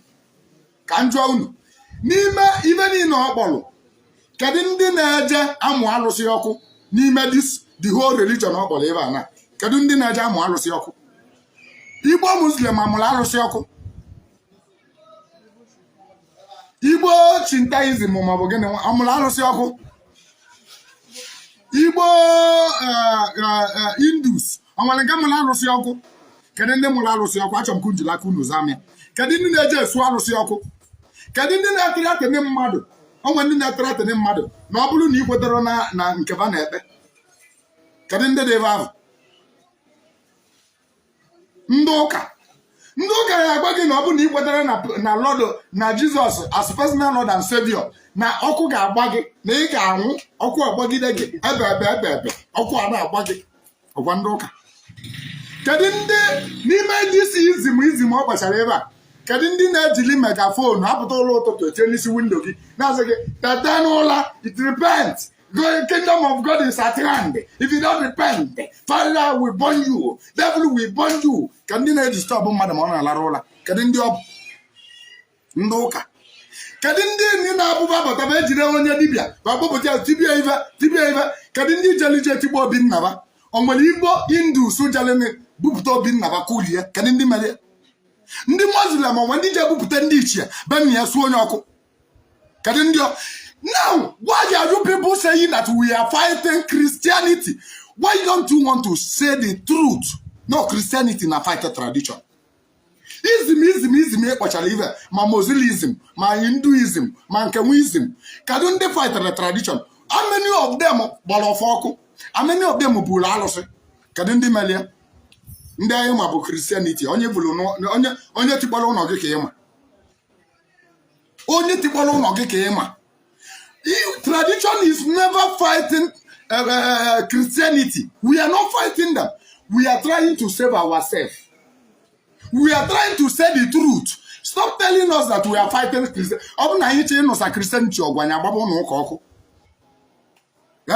When we want to mean fighting Christianity,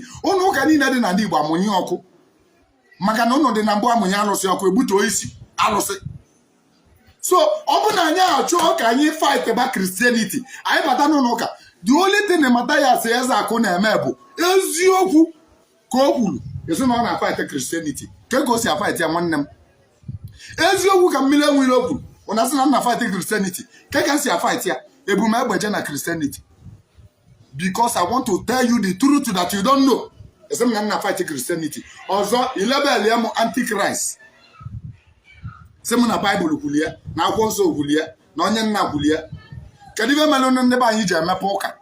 Ibe mere ndị be anyị ji emepe ụka bụ otu ahụ na-preach maka Jizọs, na-preach maka Jizọs, na-preach maka Jizọs. Ovenye nọkata. O were so much believe. All this ndị a na-eje ụka rinna. O were so much believe na Jizọs he can do all things. O je mepe ụlọ ụka nke ya. O mepe ụlọ ụka nke ọgụba mama imeela mgbe o tigidere otu enye 5 years. Abuna ndị na-abata n'ụlọ ụka ewega onwe ndị ọdọpụta gbaba in the name of Jesus, or you lose your rope, or you lose your fire, or you fall and die. Amaja anya ibe na-eme onye aka na-eme onye ibe ọzọ ya eme bụ ole na tradition ojeje bute ọgwụ ma oje na alụsị jee kwe nkwa ma ọ bụ oje ebe nna maka ọ chọrọ ihe sọpọtụrụ Jizọs power na ọ bụgo na power adịrọ na Jizọs ka o wee maintain eda lane oje na alụsị jee weta onwego onye dibịa anyị nụrụ mbụ na o je na ụlọ ụka jee nata power. Ebe Jesus unu were mighty power. Jesus bụ the mightiest power, the greatest power. Kedu ibe mee na ndị dibịa ada eje n'ụlọ ụka je nata power baji alụ ọrụ mana ndị ụka unu na-eje na dibịa eje nata power baji alụ ọrụ pụtawa side ya pụle enye. Abụcho enwere ndị Igbo Muslim enwere mgbe ha pụtara kwuo okwu na ha nwa na-akpọ isi ala na ha bụ ndị Igbo. So ọ bụrụ na ịchọ ka ụka na ihe agwa na ndị niile anyị fụrụ na-emetachi ya n'ọsọ Christianity maka ife ọnwụ na na-emetachi ya na-eme attract ndị a niile na-emetachi ya ọsọsọ ndị ụka adịghị emeti ya. Ọ bụ na ndị Christianity na-amend their business, we cannot have problem with them. Ịbatala ịbụ onye ọbịa bịa mmadụ sị na onye ibibi ama mbizi na onye ibibi amara ife na ọ na-ezuzu na ama mbizi alụsị na alụsị die by fire. Kedu ibe ndị ụka na-alụ ma ọ bụrụ na ọ bụrụ ịfaịtị alụsị ịfaịtị ma mee wọta? Muslim niile nọ na faịtị ma mee wọta. Muslim nọ na ka ifugolu yuzuru their prayer point against ma mee wọta. Fire! Ma mee wọta fire! Ekwensu fire! Muslim nọ na ka ifugo ya. Sọsọ ndị ụka ga-afọ ya. Kedu ibe mere ama m na faịtị unu? Kedu ibe unu na-alụ n'ụlọ ụka unu na-abụrụ every ancestral power, every ancestral spirit, every ancestor. Kedu ibe ị na-apandịrị ancestor na-apandịrị gị? Kedu ibe ọkwado ụnụ na-achọ okwu ndị ụka na-achọ? Ndị ụka kwụsị ịcha anya okwu. Ndị ụka kwụsị na ịcha anya okwu. You don't know ma ịkpọ ya ime ife ndị ọzọ dị na ya. Ọ na-ata anyị ụtọ. Ọ na-enye is all the vitaminous and the proteinous to our anointed. Ngwa na ba ya na-agbara ya ọsọ. ọ dị mma otu ụfọdụ agba nkịtị mmadụ na-enye mkpọtụ ọ dịka ejiri mkpọtụ ewe ibu kesi point ịchụ ụlọ ụka ya ana ịma na ife niile ụka wetara ya ana maka ana m ekwu ya mgbe m gosiri ụfọdụ ife adịrọ mma na omenala akpọba onwe ha iyi ka esi eji isi mmadụ were enyi ndị igwe mgbe nwa ụmụ igwe ya bụ ọnwụọ ewere virgins onye ma onye wee lie igwe ife na-emecha oge mgbe a na-atụfu ejima onye afọ tụrụ atị ya n'ajọ ọhịa onye dara ibi atị ya n'ajọ ọhịa onye ekpenta okay to my fellow Igbos onye ọbụla na-ege m ntị o nwere something m chọrọ ịgwa gị malụ na ndị nna nna anyị dị wiser than us. Ndị ụka na-ebo anyị allegation ba na-ebo ndị nna nna anyị bụ allegation ba na-amarụ mgbe o ji mee ọnọdụ gị na mmadụ nọ katakịta asị gị na ijelụ na South Africa jee zuo ori ịbata na asa n'aka but they did not have mouth to say the truth. O nwere onye releva ọnụva ndị nna nna anyị bụ abụghị onye salụva ọnụva asị gị na ba jere South Africa jee zuo ori na ba jere ebe nna jee gbuo mmadụ na ba jere ebe nna ndị ọcha aka ọkụ ọnya dee ya n'akwụkwọ bupụtala unu bụ na na-agwa ka history mba na-ege ntị. Ndị Igbo bidoro webe igwe about 400 years ago mana Igbo entity Igbo empire emega exist about 60,000 years ago. Anyị bidoro webe ọchịagha jara agha wee ruo ebe ahụ wee nwụọ ewepụta nwozu ọchịagha ahụ ịma na a ga-eje n'obodo ahụ gbulie gatọ ndị mmadụ maka na ahịa ka dị involve eje n'obodo ahụ. Network welcome back network na-enye nsogbu. Mbọsị bulugbo ndị be anyị ejiri isi mmadụ enyi mmadụ na-anwe ifugo na igwe abịala abịa nọ ndị ọcha wetara anyị igwe fanyela anyị warrant chief from warrant chief to king. Ndị ọcha gbara anyị jiri isi mmadụ n'iwe igwe ịma ndị eji isi mmadụ enyi ịma ndị eji isi be enyi igwe ndị na-ekwerọ na igwe ga-erule over them. O nwere ndị be anyị jụlụnụ mgbe ahụ eva mebere igwe ahụ mbụ si na va take command from igwe na va take command from igwe. Ndị ọcha wee kwuo na a ga-eji isi be wee na igwe ma ọ bụ na igwe anwụọ. Ọ bụ mgbe ndị ọcha stọchara igwe ka ba ji wee mouth maka na before ndị warriors adịghị ekwebe eme anything. Ndị ọcha wee jiri nwa wee kpọchie ebe ndị agha ba ji wee nụsabụ anyị ọgụ mbụ ibe izi ba bụ ụzọ wee wepụta bụ kọtụma jee jụọ your grandfather. This is history. Ibe ndị ọcha bụ ụzọ nye anyị bụ kọtụma ọ bụrụ police kọtụma ka ba bụ ụzọ nye anyị. Then ndị bebe bụ soldiers ndị be anyị jewela ụka bagaba mere kọtụma fe gwere enye anyị egbe initially maka na ba believe na anyị ga-eji egbe wee nụsaba ọgụ. Ibe na-enye kọtụma bụ osisi ka kọtụma na-eji batin a ọ na-abụ onye banye polisi ọ bụ enye batin nye gaba na-enye anyị mgbe ahụ maka na ba believe na ọ bụ na enyecha anyị egbe anyị use onye against them. Ndị ọcha wee nye ndị be anyị batin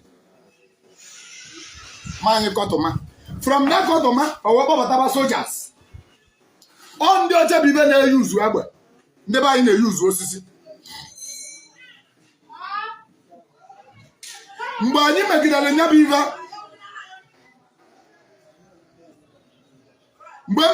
ive ndị ọcha wee wezialụ those days wee mee bodyguard to them wezie office to our land in our land. Onye isi bodyguard to kingship. Then ndị king na-analụ command from ndị ọcha.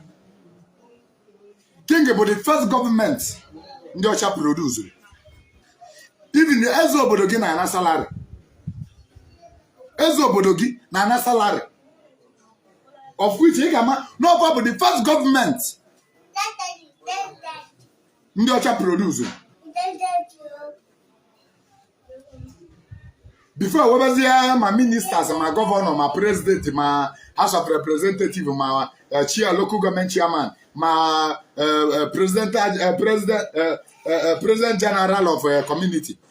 First government ndị ọcha bụ ụzọ wee install bụ warrant chief. warrant chief ga-abụ ụzọ wee mee na warrant chief na-ana salary abatala asụ ego na akpa asụ ego a na-asụ mgbe abụ ego ayọrọ ekechi ya na akpa ebunye the kings the warrant chief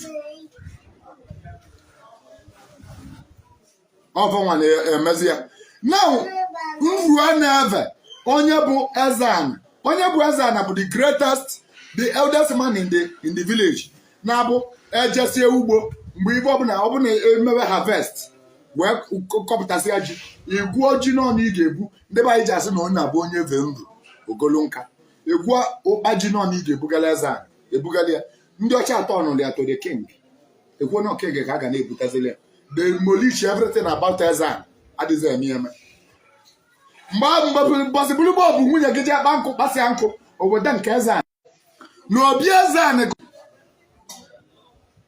ọkụ na-adị ebe ahụ anyụ nkụ na-adị a na-asọplai ya nkụ every time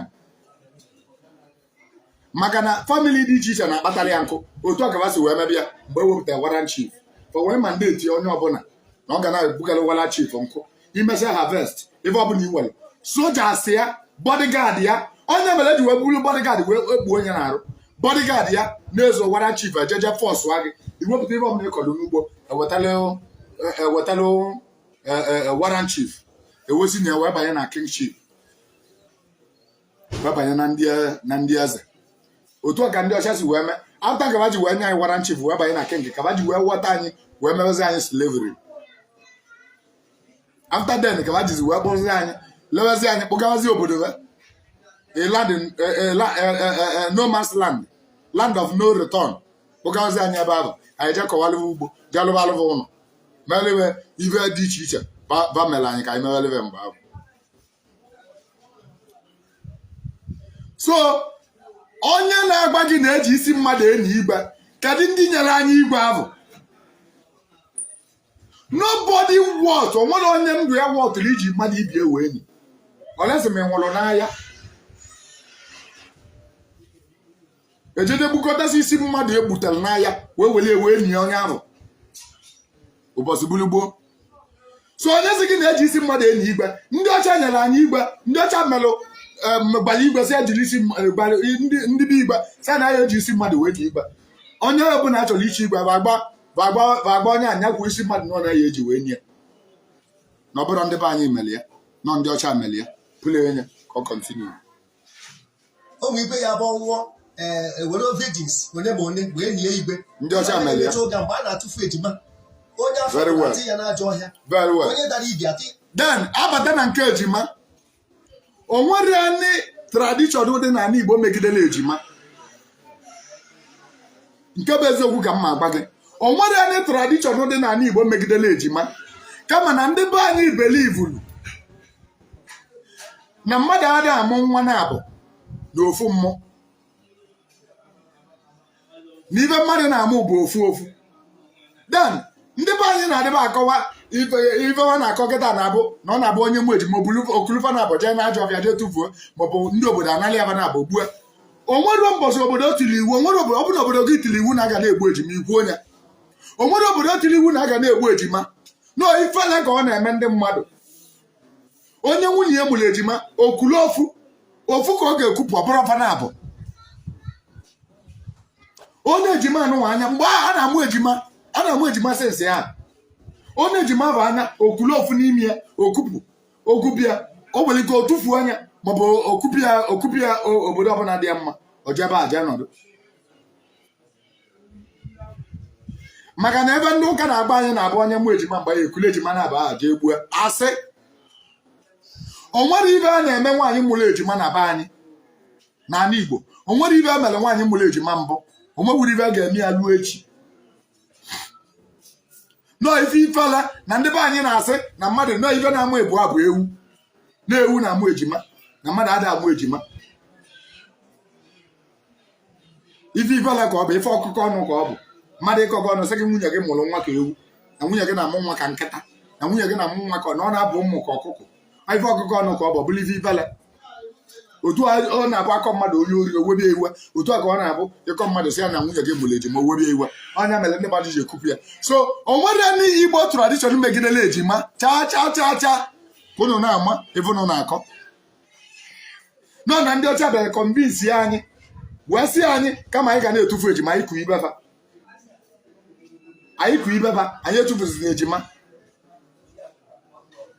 o nwere akụrụ ọgwụ ndị akwa n'obodo si na onye etufu ejima egbuo onye nọ mmasị gị na ịmụ nwa ichi itufu eche ịmụrụ ịmụrụ nwa gị ka ọ bụ ibe dị gị ma ime nwa gị o nwere mbọsị ndị nze na ọzọ zukọrọ si na onye mụ ejima n'obodo egbuo onye ekwuru ya egwu ọ dịrị adị o mere eme so that is number 1 pụrụ enye kaba n'iru na-ajọ ọhịa onye ekpenta ọrịa katakpim onye o mere atụ ya na-ajọ ọhịa nwaanyị mụrụ ejima achụfuo ya buru ụmụ ejima na-ajọ ọhịa na ọtụtụ ife ndị ọzọ o nwere ndị a na-echi wọrịọ dike a na-echi ha dike ma ha jọọ bụ isi mmadụ onye igbute ka a ga-eji wee chie gị dike ebe a na-ebi mmadụ na ana wee hibe arụsị sọsọ ebe a ka i kwuru eziokwu bụrụla Pọl Chigbo ekwuru m ya mbụ na ọ bụrụ na ije ọgụ isi mmadụ nọ na igbutere n'ọgụ ọrụ bụ ndị a bịara ka a gbuo gị vileji bịara weji war against your own village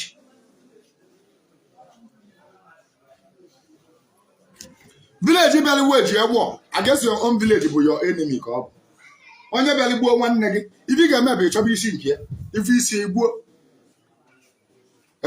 so o kwutara ebe a na efughị ya na history abụ nkwulu n'anya ka ọ kọrọ ebe a na isi mmadụ nọ n'igbutalụ ka a ga-eji wee chịkọ odogwu ka a ga-eji wee chịkọ ọchịagha ịghọta gị den abịa na onye ekpenta ebe eji wee mara onye ekpenta bụ onye kpara alụ onye mmerụ ana a na-atụ ya andị tupu ndị be anyị edupụ mmadụ na ajọ ọbịa na a na-agba afa eje n'afa ka eje mara ife onye ahụ mee ma mmadụ melie maọbụ alụsị melie ebe ọjọzi abụ ọbụla gị ji aka gị wee metụ onwe gị mana ama ngụ ya agbọ ife ọbụla iji aka gị wee mee onwe gị adịrị agụ ya agbọ ọbụna ijele ime mmadụ etere wee fọlụọ back on you adịrị agụ ya agbọ ife ndị be anyị ga-eme bụ akpọrọ onye akpọfee n'ajọ ọfịa maka na ịgba nkịta ọnọdụ n'ụlọ wee nwụọ ịma na the whole family ga-aya the same thing ọ na-aya ịma na ba sọpọtụrụ data ịbụ o mere onye mere ndị be anyị ji eduru onye etufu n'ajọ ọfịa mgbapụla ekwu ya nwee na ebe a na-enyi ehi na ana wee hibe arụsị ife niile abụ mmụọ dị iche iche ka ọtụtụ na-akpọkwu ọ bụrụ mmụọ dibịa nke a ji arụ ka ibia na-arụ ife niile na-ajụ anya ife gbasara ụka wee bịa wee gwa anyị na ọkwa ofu Chukwu ka enwee maka enwee so many gods mana Chineke abịa n'eluigwe Chukwu okike abịa ma ise jealous God ọ na-ekwetara na Jizọs Kraịst bụ diọkpara ya kwetagodu na Chukwu okike abịa mma was never a jealous God nọ ndị ụka tilie ọkwa Chukwu okike abịa mma isi m na ọ jealous God ka ọ bụ mana asị ọcha Chukwu okike abịa mma na ọdụ ka prime minister a president ọ gwara ndị na-ejeli ya ozi ndị bụ na-ejeli ozi bụ mami wọtara alụsị bụ nke nyaahụ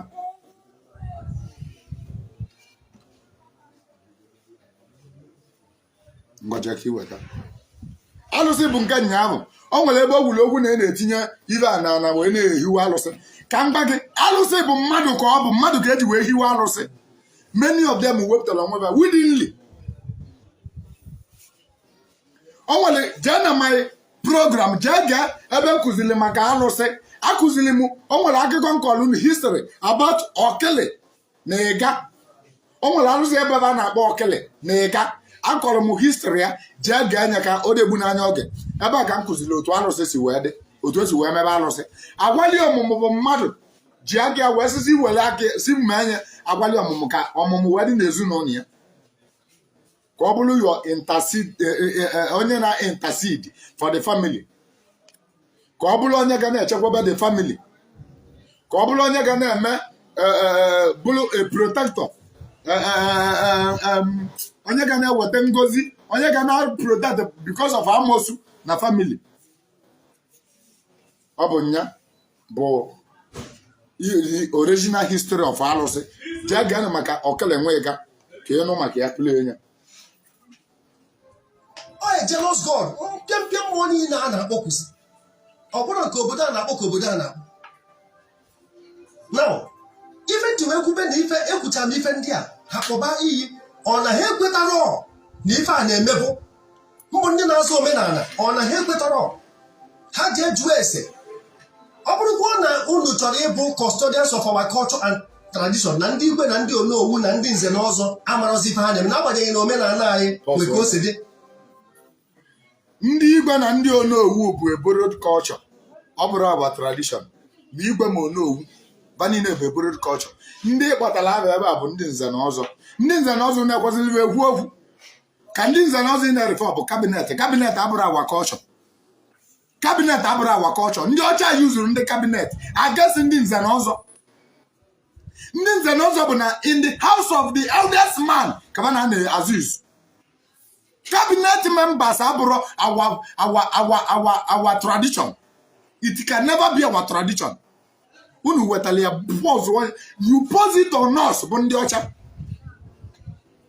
So ma igwe o ma onowu o ma cabinet o ba niile bụ a borrowed culture.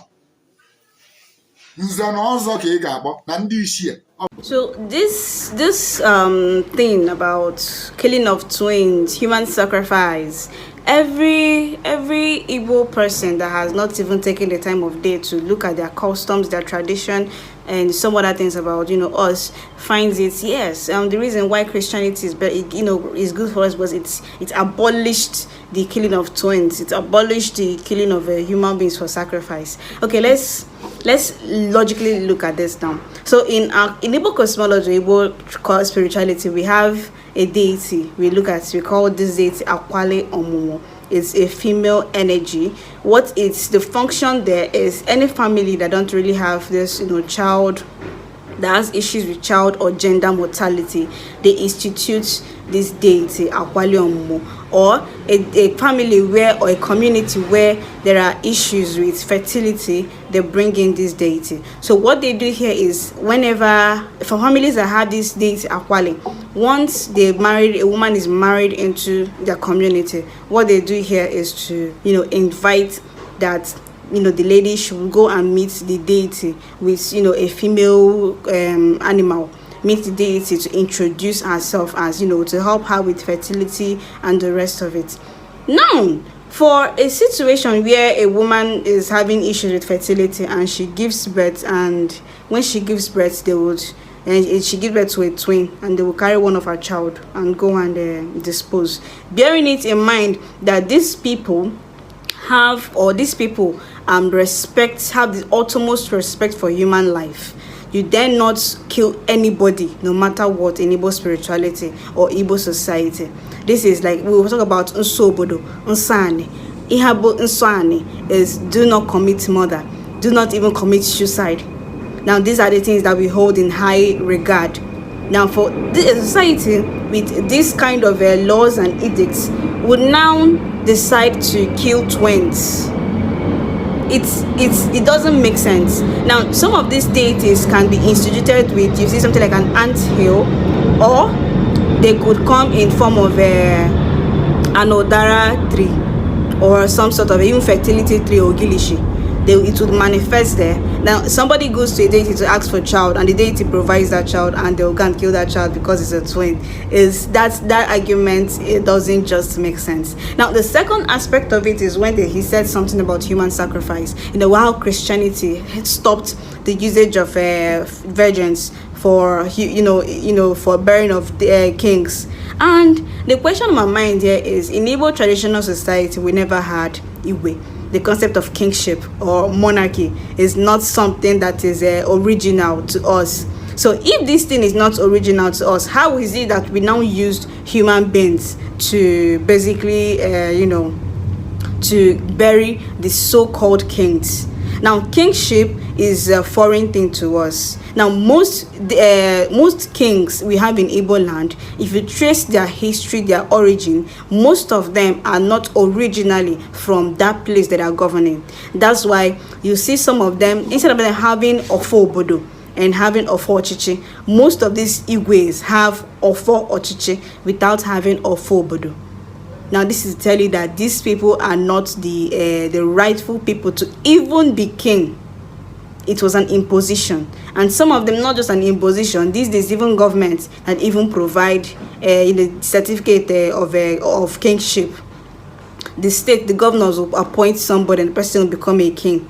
Something that is not original to us. So if these things are not original to us, how then is it that we are being told that they stopped the killing of twins by Mary Slessor, which of recent is a terrible lie?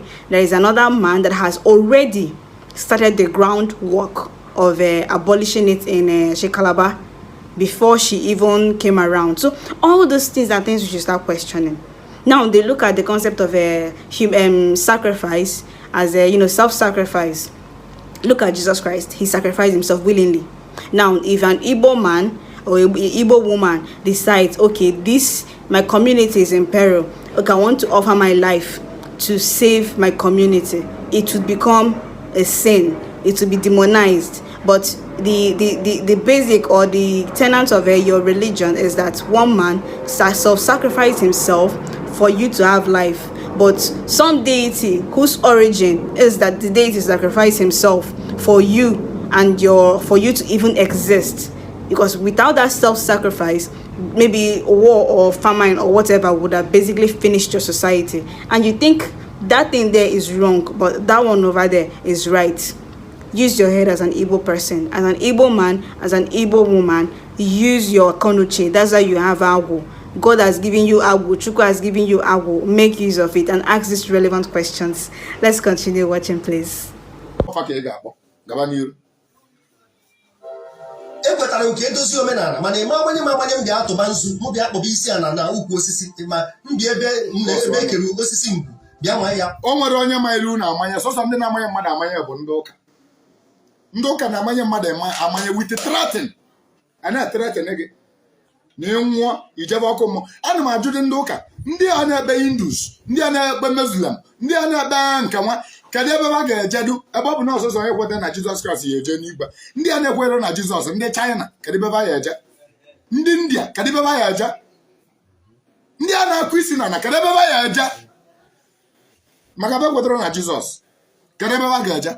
Ụlọ ọcha nke a ka eme agwa m enwere ife dịka iri ji eso mkpụrụ na ya, enwere emume nwaanyị, ime ego nwaanyị, ịgba nkwụ nwaanyị. Amara m ụzọ ọ ga-enwe ọtụtụ omenala ndị Igbo na-atọ ụtọ.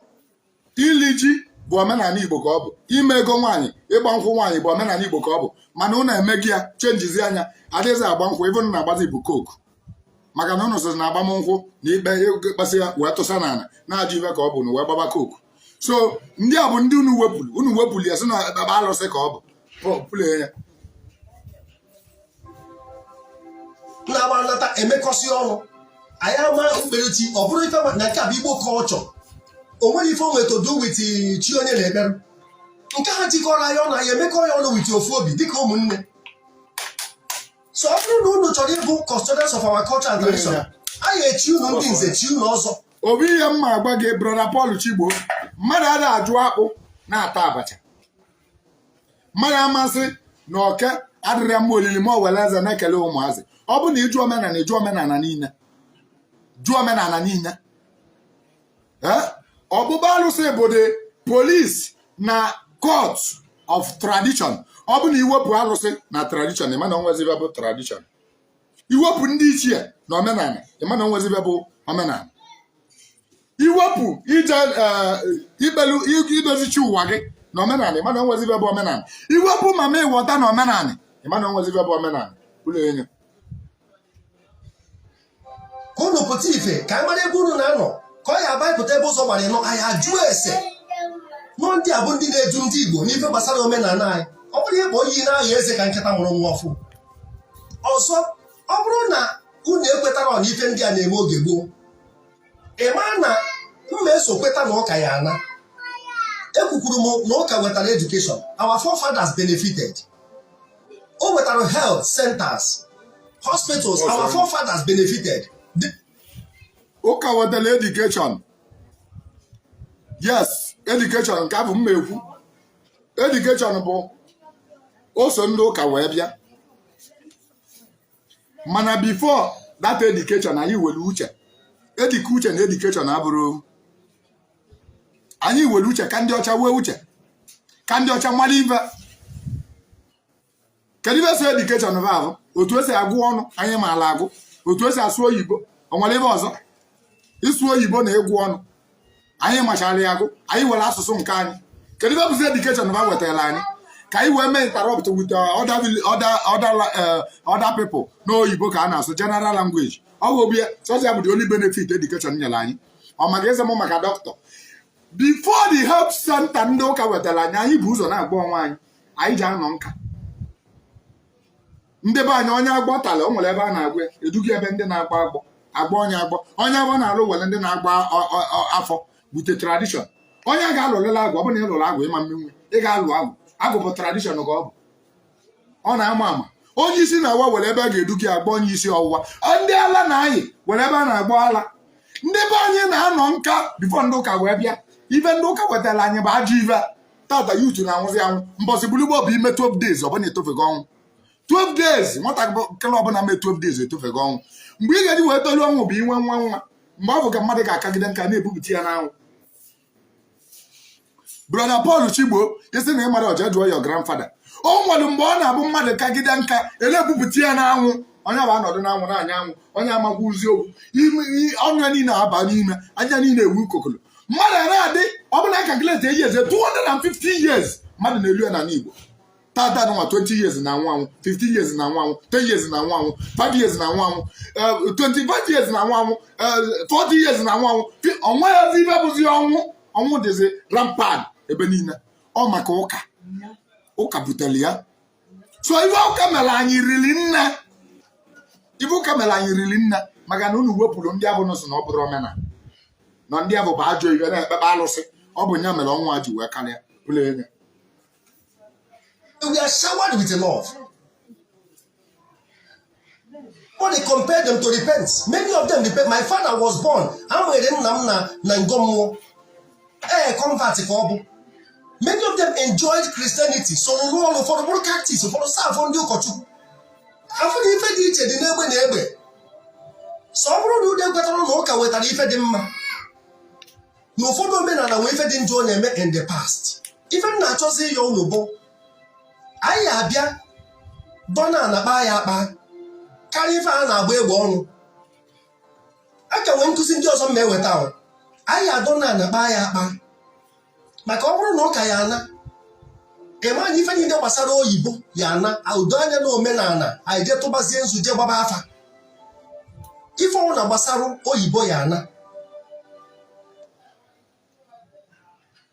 fọrọ kalkuleta a na-eyuzu were agbakọ ego ọ ya ana anyị ejikwa okwute wee na-agụ ọnụọgụgụ okwute anyị na-eyuzu bịa mbụ ana m agwa ya eziokwu agụlụ ọnụọgụgụ ụka ego oyibo ya ana anyị je chọba ego ayọrọ ọ bụrụ ego ayọrọ ego ayọrọ abụrụ ego anyị ndụ ụka nyekwara anyị ya ọ bụrụ ndị ụka wetagburu ego ayọrọ bụ ego anyị ka ọ bụrụ ọba wetara ya nọ na be anyị ka a dị wee wepụta ya ma wee mmekizie yuz si anya yuzu ya na ọ bụrụ ndị ụka nyere anyị ego ayọrọ ibe anyị nyere anyị bụ ego mgbụdambụ ego igwe nye gaba wetara ọ bụrụ ego ayọrọ na be anyị na mmiri ga-ezi wepụta ego bụ mmadụ lụrụ ya ego ayọrọ bụ natural something ka ọ something chukwu kere eke ka ọ ụba jizi aga ndị ụka jizi aga aja lụwa ego mgbụdambụ na ego igwe ọba ji agaba lụ ya sorry ego igwe na ego kazimabịa ego mgbụdambụ bụ ego ayọrọ gaa na-adị otu so ego mgbụdambụ ga-ebu ụzọ wee yuzu chezi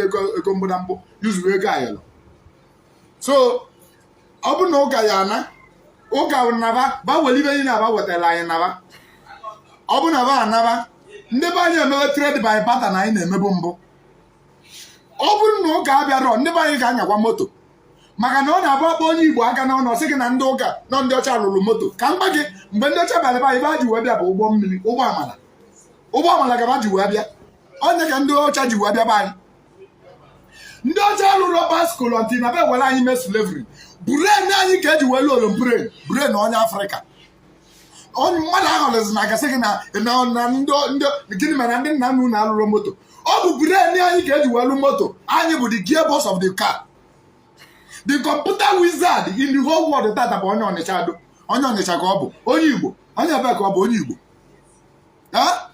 kedu ife melụnụ ndị ọcha ji wee na-ege anyị ngala ọnụ maka ebe anyị ji alụlụba ọ bụrụ na ndị ọcha abatala o wee yuzue kpọbatasị gị na ba chọrọ ka alụọ ibe akịta onye ọcha ya sere gị plan as an engineer kpọpụta gị ndị bụ ya injinia sị gị na achọ ka alụọ ibe a na achọ ka eweta meta ka eweta ayọn ka eweta nka ka amalị ka ga-esi wee nye onye Igbo anọdụ kpụwa buren onye Igbo ga-eyuzuba buren ya kpụwa buren gwasị na ibe a ga-eme gị na ka eweta waya ka emetụ ọnya ka ajọ na ịba tugeda ka ajọ na ịba tugeda ka ajọ na ịba tugeda ka nkọnetụ etu pawa na eme nke a na ebe onye ọcha eklem onye ọcha alụ onye ọlụcha nya ọdenye made by onye ọcha ọ bụzi made by onye Afrịka weta buren eji welu ya mgbe onye Afrịka ha ji eje wee chọ ka ọ na-abịa onye ọcha agbanye ọgwụ ala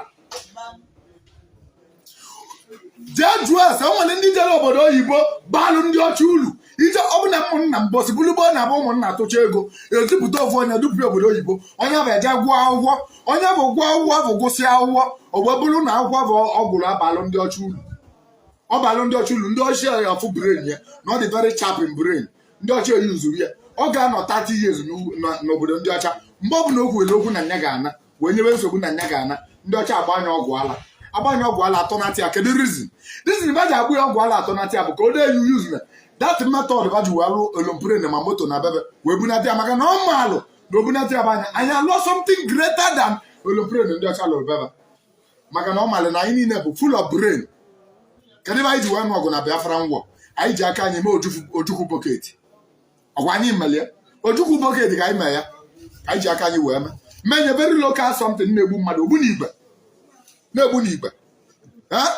ndị ọcha kpọrọ anyị asị kedu ibe melu na onye Igbo ji wee na-agala ọnụ na doing the slavery ọ maka our brain our power and our spirituality fa believe on ya too much actually izulu n'aka anyị onye ọcha chọrọ imetụ anyị to nothing. They want to melt us to nothing.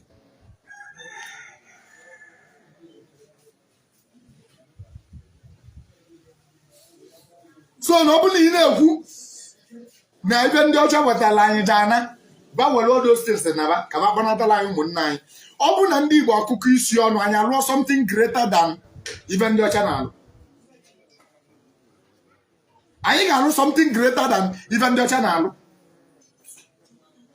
before ndị ọcha na anyị alụbago anyị ewogo sayensị already anyị ji mgbọrọgwụ na mkpa akwụkwọ abụọ yọrọ sayensị ka ọ bụ mmanụ na iweta ogboli mgboko weta odogo yaro weta mgbọrọgwụ nke a sikọ onye ọnụ ihu nwa onye ọgwọ gị malaria gwọ gị ịba gwọ gị nke a ọgwụ ya ka anyị mere so ndị ọcha were ebe afọ wetara anyị naba we can live without them, we can be greater than them. So Paul Chigbo said something about education, said something about medical center, and I like how Mmiri Enwe Ilo actually answered this question, what he said. But my own take here is when you talk about education, what kind of education? Education without history, education that teaches you something that you basically might not even have to use. Education that kind of keeps you controlled. Education without any subject that is indigenous to you. Now, instead of teaching CRK, why not teach Odinaani? Now, I said something again. What is the intention behind education? Now we look at Westerners, Westernization, or these people as them doing this is like them giving us doing a favor for us, but their intention towards giving us education, healthcare, is a lie. I read this book. They said that the roads that they built in those days were roads that helped them to move from one place to another. That was basically within areas that they lived. Healthcare that they built was actually for their own citizens. Education they gave us, or they give us, is basically for us to be able to communicate with them, to basically perpetually step on you and ask God Banisi. Now the education they're giving us is not the kind that frees your mind. It's not the kind that frees you mentally. Rather, it's the one that keeps you confined, controlled. It literally makes you a house nigger. So instead of you to fight against the system, you're grateful to the system. Now, without even these people coming to tell us anything or giving us all this so-called thing that they give us, originally, we know them on our own by the virtue of our. Now, if they give us health, how is it that our ancestors lived long without, if they have to get, if they are ill, they will take herbs? We have dibia mkporogu, dibia na agba okpokpo. What don't we have already? Now, every knowledge that we have manifests within us. For instance, a man had a dream. He said in his dream he saw his father, late father, in his obi with other people there. They were discussing. He said he was about to get married. And his father was telling him about a lost ancient culture in a Nnewi known as Ewa Akwa that they do. Now, when he woke up, he started asking questions about that particular culture and was led to Isiedo Nnewi, where he told him how or why Ewa Akwa is being practiced. Now, to an Igbo man, this is Awu. Now, you can see instances of a woman blowing this MPFI, blowing it, and she will say that she never learned this thing from anywhere. You see a woman making beads. Look at the hair, look at the moro. She did not go to any formal educational process for her to know these things, but she knows it. Why? Agu. Me, myself, as a writer on Igbo spirituality and cosmology, it's through the help of my Agu. I tell people that most times it's as if informations are being downloaded to me from nowhere. And when I'm writing these things, maybe a few days after, an elderly person would confirm what I've written down. And I'll smile to myself. This is Agu. Knowledge to us is internal. And this is what the white man did not know. So if they had given us the right education, it's now our job to merge their own Western education and our Agu together. This is how we build. This is how our nation will be great and better than theirs. Because if we are being honest, colonization, slavery, Westernization placed a pause on Igbo development. Now we don't see people practicing Ekili. Teleportation. Now them, they don't even know that teleportation was something that the Igbo ancient society knew and harnessed and have perfected that skill. Now, instead of us to build on that Ekili, Ikwe Ekili, teleportation, we've lost it. So within our own system and their own system, which one is well refined? Theirs put a pause on our own development. Brain drain helped to develop their own society, while we became what? Dormant. While we ignored Agu, because we felt Agu is demonic. Let's continue. Thank you. Even the Abife Berabion Dota Wetaya and one Dota Bopandi Wetaroka. Ndiocha Wetapandi Colonial Masters DT, Ndi Wetaroka DT, early missionaries. And I took a wife out for the were all beautiful. Jonah Hama what here. Can you want Jesus also tabi lomeji? Was one. I want to know can Jesus tabi lomeji. Jesus tabi lomeji ndi Igbo. Obu otolo brembo so ani, otolo batara ani bu Jesus. Iwa melanya erika. Jesus melanya echefu our identity. Jesus were any power, monos no wele power. So na Nollywood film, ka Jesus wele power. Nyani in our mind. Jesus were any single power. Only Jesus lungula anyi. So Jesus tabilo meji monage. Mange wabo brother Paul Chigbo, Jesus tabilo meji. Otabilo meji anyi. Nyana wabu Jesus, no whatever on alula anyi. Onwere ovu believe Jesus lungolo on Africa. Neba anya nwusizi go maka Jesus. 80% of Igbo man enwala nwu bu Jesus buluwe. Jizọs gbuluve jeje ge ndị nọ n'ụlọ ụka eze dakpudobe n'elu Jizọs gbuluve ndị ụka bego tikpọsị alụsị inye na-azọ ndụ na be anyị ndị be anyị na-anwụ ka ọkụkọ ọ Jizọs na-egbu anyị pụlenye so Jizọs tabili omeji anyị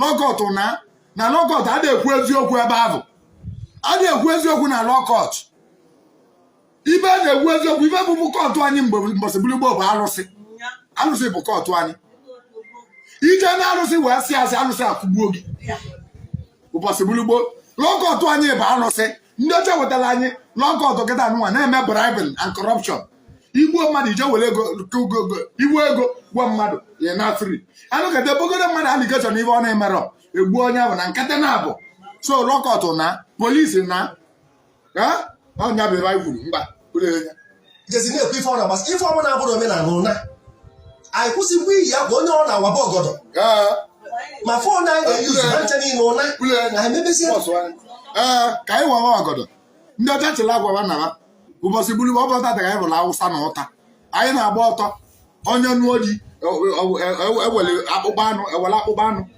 mawara ya akwa a na-eme ya eme ụbọchị gburu anyị ada ere ebu mmadụ anyị ndị be anyị ada agba achagwo eri abaghị iwere agwa ka agbawara achagwo agwa wee gwezikwu ndị be anyị oyiyi kịta ịbụzi ụmụ nwaanyị ha na-agbazikwu ọtọ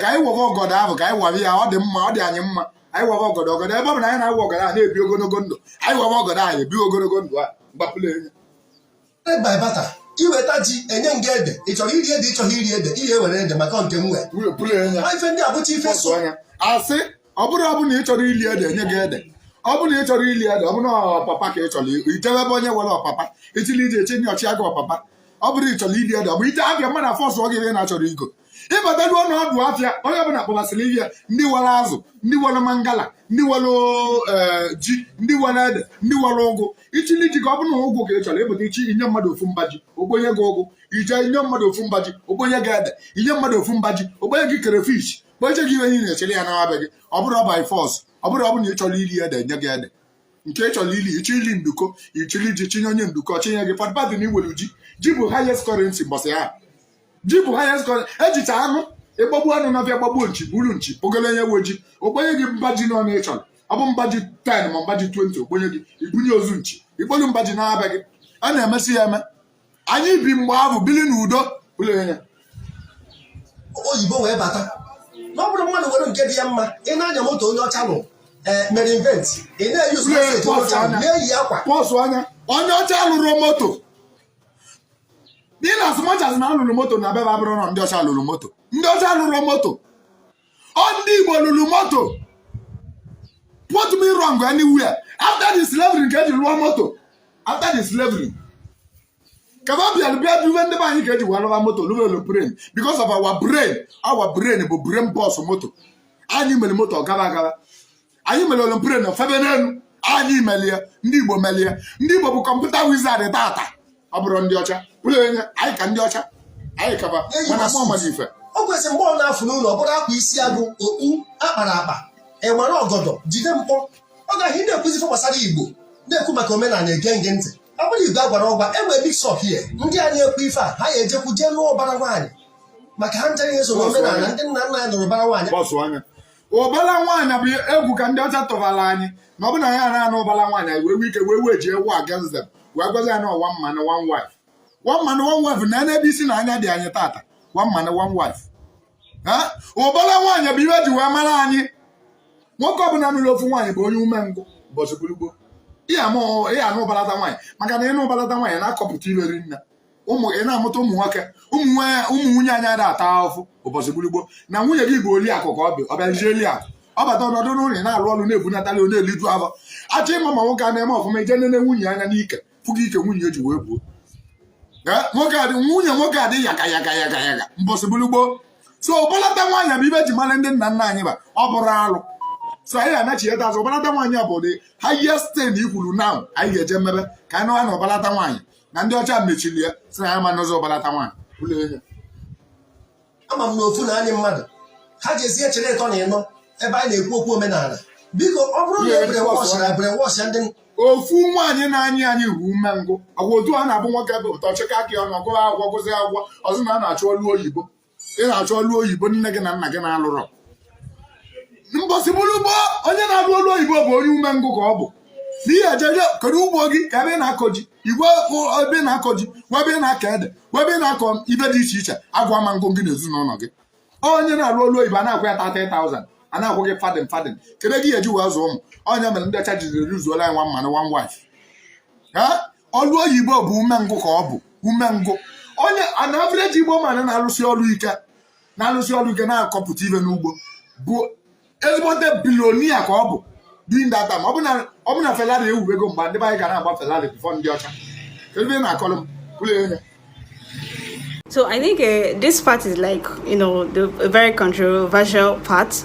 So between Mmiri Enwe Ilo now and Paul Chigbo, two of them I don't necessarily agree with them. Some people will be like, it's because of a woman, whatever. But I don't necessarily, agree with them. Now, coming to polygamy, Paul Chigbo is of the notion that, white people came, introduced the concept of monogamy, abolished polygamy. Now he was like, Mmiri Enwe Ilo was like, the reason why men marry one wife is because of their umengu, because they are lazy, they don't have the strength to, the form. And now talks about, the women being oriako. Okay, let's rephrase. To me, my answer here to Paul Chigbo is that polygamy is not wrong. The white men that you're saying they introduce monogamy to us are now polyamorous. You can actually check out what polyamorous is. And the same thing I'm also talking to Mmiri Enwe Ilo. They should need to check out what polyamory relationship is all about. It's a situation where, monogamous couples could decide to bring in a third party inside that relationship. Now, that third party that are bringing into that relationship will be sleeping with both of them, either at the same time or individually. So that's their new wave of marriage. So people are now of the notion that, polyamory is now, removing the society from, the traditional definition of marriage. Is now introducing another promiscuous traits or characteristics into the institution of a marriage. Now, polygamy is not bad. Let's just be honest. Monogamy is still not bad. It all depends on people that are in that relationship. A man who knows that he has wealth, he wants to marry more than one wife, should inform the woman, this is the kind of man I am. I'm a traditional man in quotes. Now the woman has the choice to decide if she would stay or if she would leave. So when Paul Chigbo talked about polygamy, it's not bad. Now polygamous homes have tendency of being better than monogamous homes. Monogamous homes also have the tendency of being better than polygamous homes. You can watch interviews about, where you talk to wives and sister wives. They have the notion that, that she is okay with the husband marrying another person because she feels it's also, much or many people to talk to. Even the children will say, yes, many people to talk to, many siblings, they're okay with that situation. Well, in some situation, that family is a total disaster. Everybody's killing themselves, everybody's quarreling, everybody's struggling for property, especially when the man is no longer alive. So these are the things you should consider. Now, in monogamous homes, there is still nothing bad about it. I'm referring here to, to most traditional men and Mmiri Enwe Ilo. Looking at women now, he said something about actually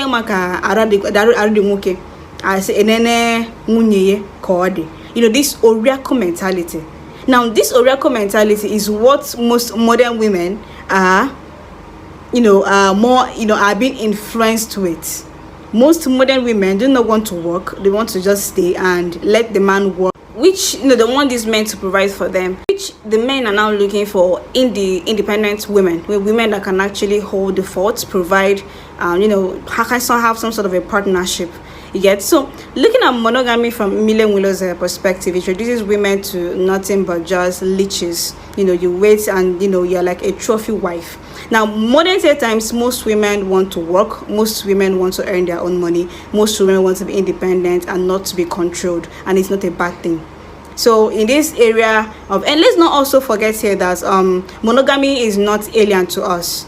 It's not every traditional Igbo man in those days had the virtue of marrying more than one wife. We need to state these facts. People marry more than one wife for some reasons. People don't marry more than one wife for some reasons in those days. So in these modern day times, anything that works for you is okay. Now, this argument of what the white men brought, what the white men introduced to us, we need to understand that every society, every civilization has a natural growth, which is what the white men stopped in Africa. They did not meet us as slaves. They did not meet us as barbarians or being hopeless. They met a civilizing society, an evolving society. So what they did was to brain drain. They contributed to brain drain, took people that would have developed our own society to develop their own society. So when you tell me that the clothes I'm wearing is manufactured by some white man, and if I'm an advocate of culture, history, spirituality, I should wear some kind of clothes, Ishiago, which there's nothing wrong with wearing Ishiago.